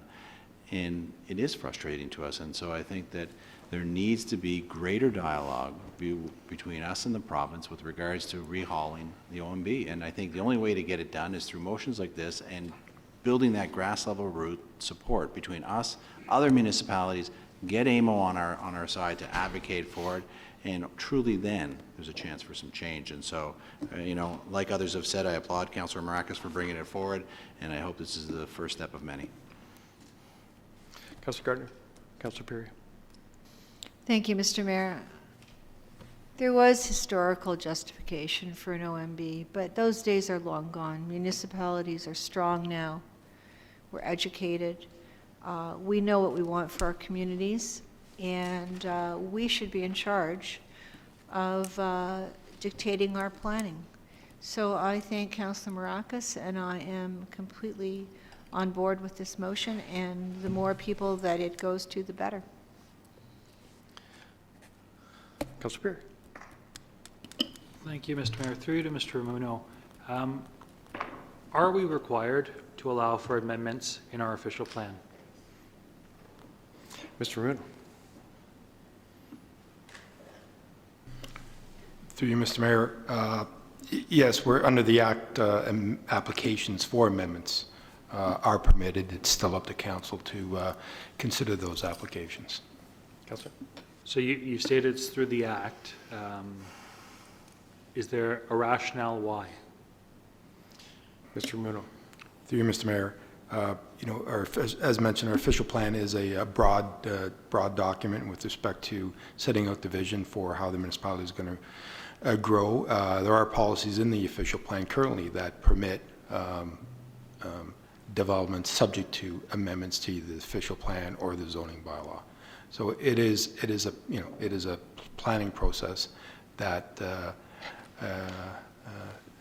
that understands that there could be changing priorities, demands that may require amendments to those documents, subject to the full review of an application by the municipality and all the supporting background information. Councillor? I just think it's important that we bring that out so that, you know, people who are watching here tonight have an understanding why, you know, this has to happen, why we have to allow for amendments, not necessarily approve them, but allow for them being made. And I think it's just an important part that I don't want to be missed out on. And further to that, Mr. Mayor, I don't, in addition to that, I don't want there to be a misunderstanding between us and the residents here tonight. I'm in favor of this. I'm not, you know, going to vote against it. But if there are residents here tonight thinking that this will apply to, you know, matters before the OMB already, I think it's important that we don't set expectations too high and just say that this likely will not affect any matters currently before the OMB. And I wouldn't feel right if I didn't let the residents here know that that's the case. But with that said, you know, I was in favor when I believe it was Adam Vaughan decided and put forward a motion in the City of Toronto that they abolish the OMB. There are lots of jurisdictions who've asked for this power. It hasn't been granted yet. But hopefully at some point we're given a little bit more authority so that when we do look at amendments, which I do think is important to do, that if we say no and we collectively agree that those amendments aren't in the best interest of our community, you know, we have that ability to have that final say. So I'm in favor of this. I just wanted to make sure that there's a realistic expectation for everybody watching here tonight. Thank you, Councillor. Just a couple of comments. I'll certainly support the motion. I can't think of anybody who doesn't believe that the OMB needs some reform. But as much as we all like to pillory the OMB whenever we can, it needs to be pointed out that we won actually a substantial case at the OMB last term against a developer who owns land at Leslie and Wellington up north of State Farm. We won a substantial case with respect to that developer trying to convert it from business park, Mr. Ramuno, industrial employment lands to residential. Okay, and with actually a smaller case this year that the person who lost it is now taking us to court in respect of the fact that they lost it. So while indeed we all like to pillory the OMB, like I said, it's not entirely one-sided, but it certainly does need reform. Councillor Kim mentioned adhering to the Places to Grow Act. There's also the provincial policy statement, which was updated in 2014. And there's the recently released Crombie report. I'm about halfway through that. And I think every second word in the Crombie report is intensification. As a matter of fact, they cite that if York Region went with a 65% intensification, and I'll ask Mr. Ramuno to describe that if anybody is interested, is that we could now preclude any development in the Greenbelt. In Greenfield, pardon me, you can't develop in Greenbelt. Any Greenfield development. So on one hand, you're looking at changing how a body operates. On the other hand, you've got the provincial government through their legislation dictating how they expect to see development grow. So it's not just one thing that we have to work at. We have to approach this in a very concerted, intelligent effort to say, this is how we feel development should happen. And that's the only way it will happen, because the province has this overarching responsibility because we are growing. York Region will grow to 1.7, 1.8 million people in the next 20 some odd years. They have to go somewhere. So we have to be very smart about how we do this. So we also have to understand that if we were to take this on, if the town was to fully have control over some of these things, then we have to be very strong in terms of how we make decisions, and we have to stick to them. It's a huge issue. We have to make decisions, and we have to stick to it. not always an easy thing. Councillor Maracus, back to you. Thank you, Mr. Chair, and I agree with you. We would, if that responsibility is put on us, we would have to take that responsibility and adhere to our policies, and I think that's what we are put here to do, and that's what the residents expect us to be here to do for them, is to make those decisions on their behalf and for those decisions to be final. Just to quickly point out, I know, Mr. Mayor, you mentioned that the OMB sometimes, you know, we do fall in favor with them, and we've won, and you spoke specifically about the one case. In my opinion, I don't really consider that a win. Council decided at that day to uphold their official plan and said no to the development. They appealed to the OMB. It cost the taxpayers money to defend that. And that's the purpose of this, is to say that if the town is upholding that official plan, well, then that appeal should not be able, there's no basis for the appeal then. The appeal should be only based if there is an error in the process and the law, and I think that is when the residents win. And I think that's when we, as elected officials, can make the decisions, and instead of, as Councillor Tom pointed out, an unelected, appointed, unaccountable body overturning the decisions that we've made to uphold our plan and our vision for our town moving forward. So I don't necessarily consider it a win, even though we did get what we want. We still spent a lot of money defending a decision that we made to begin with, which in my mind, we had full rights in making. So I'm glad everyone's in support of this. And a little bit to go on with the, I don't want to get into it too much because I'll probably get into it with the summit motion. Just let everyone know I have contacted pretty much every municipality within the Golden Horseshoe. They're very excited about this. They all want to jump on, and I'm excited that Aurora will be the ones that put the first step forward, and we can get unified and make some real change at the provincial level. So thank you, everyone. Any other speakers to Councillor Maracus' motion? Calling the vote then, all in favor? Contrary? Take it a recorded vote. Mr. Clerk.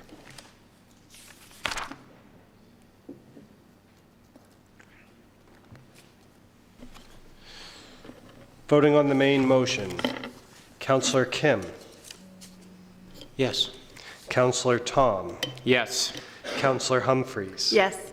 Councillor Maracus. Yes. Councillor Abel. Yes. Councillor Peary. Yes. Councillor Thompson. Yes. Mayor Daw. Yes. Councillor Gardner. Yes.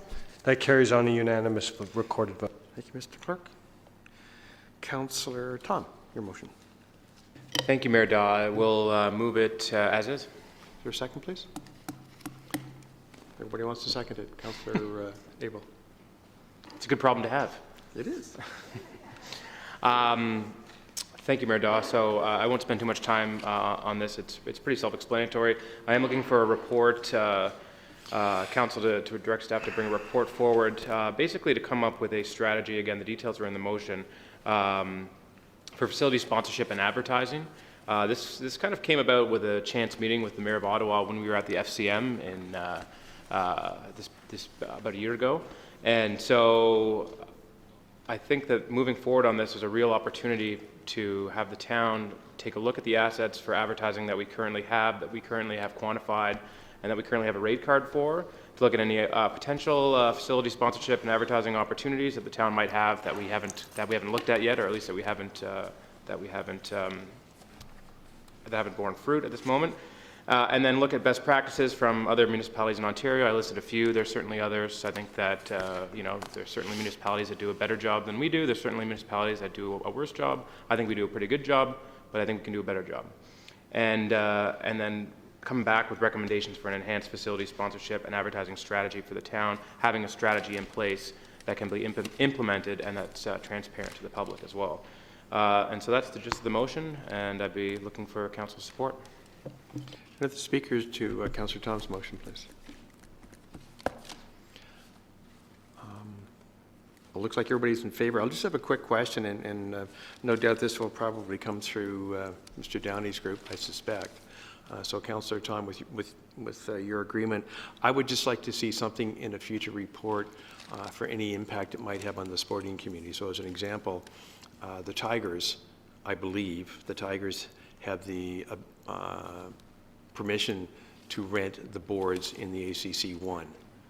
Is that correct, Mr. Downey? Through you, Mr. Mayor, they have permission to rent some of them, and then the town also rents some of them. So I would just like to make sure that we're sensitive to any potential impact it might have on the sporting groups in town, and to take that in. So if Mr. Downey could, or who other staff member does this, if they could take that under advisement, I'd appreciate that. There's no more discussion. Councillor Kim? Thank you, Mr. Mayor. I'm fully in support of the motion. Thank Mr. Councillor Tom for bringing this motion forward. I was extremely pleased when staff brought the information forward a few months ago when our Stronach rinks were, we sold some naming rights and we gained some revenue from that. But included in the, it doesn't have to be an amendment or anything like that, but just verbally on the report or in the report, if you could also explain any challenges that the town of Aurora has in selling advertising space, because it seems like it's something that should have been done a long time ago, but I'm assuming there must have been some challenges that was placed before us to prevent selling of more ad space. So if any of the challenges could also be included in the report, that would be great. Thank you. Any other comments? In case, calling the vote, please. All in favor? Contrary? That's carried. Councillor Maracas, the blue dot. Sorry? Yeah. Councillor Maracas. Thank you, Mr. Chair. I'll move as is. Second, please. Councillor Perry. Councillor Maracas. Thank you, Mr. Chair. Before I start, I'd just actually like to make one quick amendment to the motion, and that would be to add that the town of Aurora shall send a letter to the provincial government calling for a public review of the Ontario Environmental Bill of Rights in order to improve the Act and to include recognition that all people have the right to live in a healthy environment. And that the town of Aurora will also send a letter to the federal government calling for the development of federal legislation that recognizes that all people have the right to live in a healthy environment. Could you forward that word to the clerk? I will forward it to the clerk. Is there a second? Excuse me. Councillor Abel, thank you. To the amendment, any comments on the amendment? Councillor Perry? Just who in the federal government, who in the provincial government? Does it matter? Is it? They would just get sent to the federal government, and I guess they would, to the minister. Okay. That's fine. I'm using the language from the Blue Dot campaign, so thank you. Councillor Abel? Okay, calling the vote in the amendment, then all in favor? Contrary? Carried. Councillor Marcus. Thank you, Mr. Chair. So, I mean, we've heard, we had two presentations. I think it's important for us to look at, the future. I don't want to give the sad song and say, look to our kids and the grandkids, but we need to, and I think we need to do better, and I think it starts with small steps and moving into bigger steps, and I think this is a good first step for us to take. We are working within the environmental committee on our action plan, and this is a good time to incorporate pieces from this legislation and resolution into our action plan and have the committee move forward, and when we develop those pieces to come forward with something that will be proactive and allow us to move forward in a very environmental, sustainable thought. So it's just a few of my comments. I think this is a great initiative. I want to once again thank Jennifer Salt, and I know Nancy Webb is here from the Environmental Committee, and so is Melville James. I don't see anyone else from our committee. Oh, well, well, we do know you, Councillor Ferry, but it was brought to our attention at the committee by Jennifer, and and I thank her for doing that. I think, like I said, I was more than happy and to bring this forward to council and for us to take those steps to incorporate it within our action plan. And I spoke also with Christina Onagi, our environmental officer, I believe is her title. Is that her title? Oh, Nagy. Sorry, I got it backwards. A little dyslexic, but so I spoke to her and we worked on this, and we put in what we felt that we could incorporate within our action plan and move forward with. So I'm very comfortable with doing this, and like I said, I think this is a great first step for Aurora to do something positive for the environment. I've got Councillor Thompson, then Abel.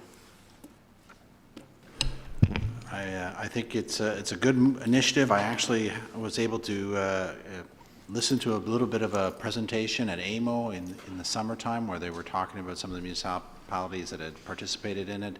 And my only comment really is that, we're going through a process of a strategic plan review, so I think something like this should be taken into consideration as we rework the strategic plan a little bit. And same thing we did with the Eurosport. We went for the proclamation this year, Eurosport, and said, okay, what does that mean? Now, what are the actions we're going to put behind it? I think the same thing with the Blue Dot campaign, or just elevating environmental issues and concerns within our community. There's got to be some actions around it. I just don't want to be a signatory to a campaign and not put essentially, our money where our mouth is, so to speak. And I hear that they're going to try and incorporate it into the environmental action plan, and I'm all for that. So that hopefully at the end of this year we can look back and say these are some of the things that we did as a result of taking this commitment on. That's my comments.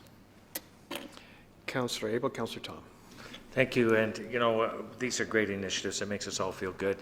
It's like a right to live healthy and everyone live a long age. I do agree with the actions. It reminds me sort of the smart commute bullfrog power. I mean, it's a great concept.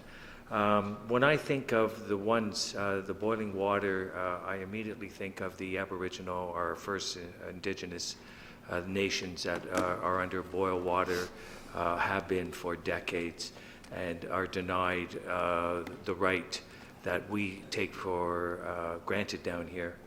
And I really think that that's where this bill is going forward, is to see that they get the same constitutional rights that we take for granted, as I said.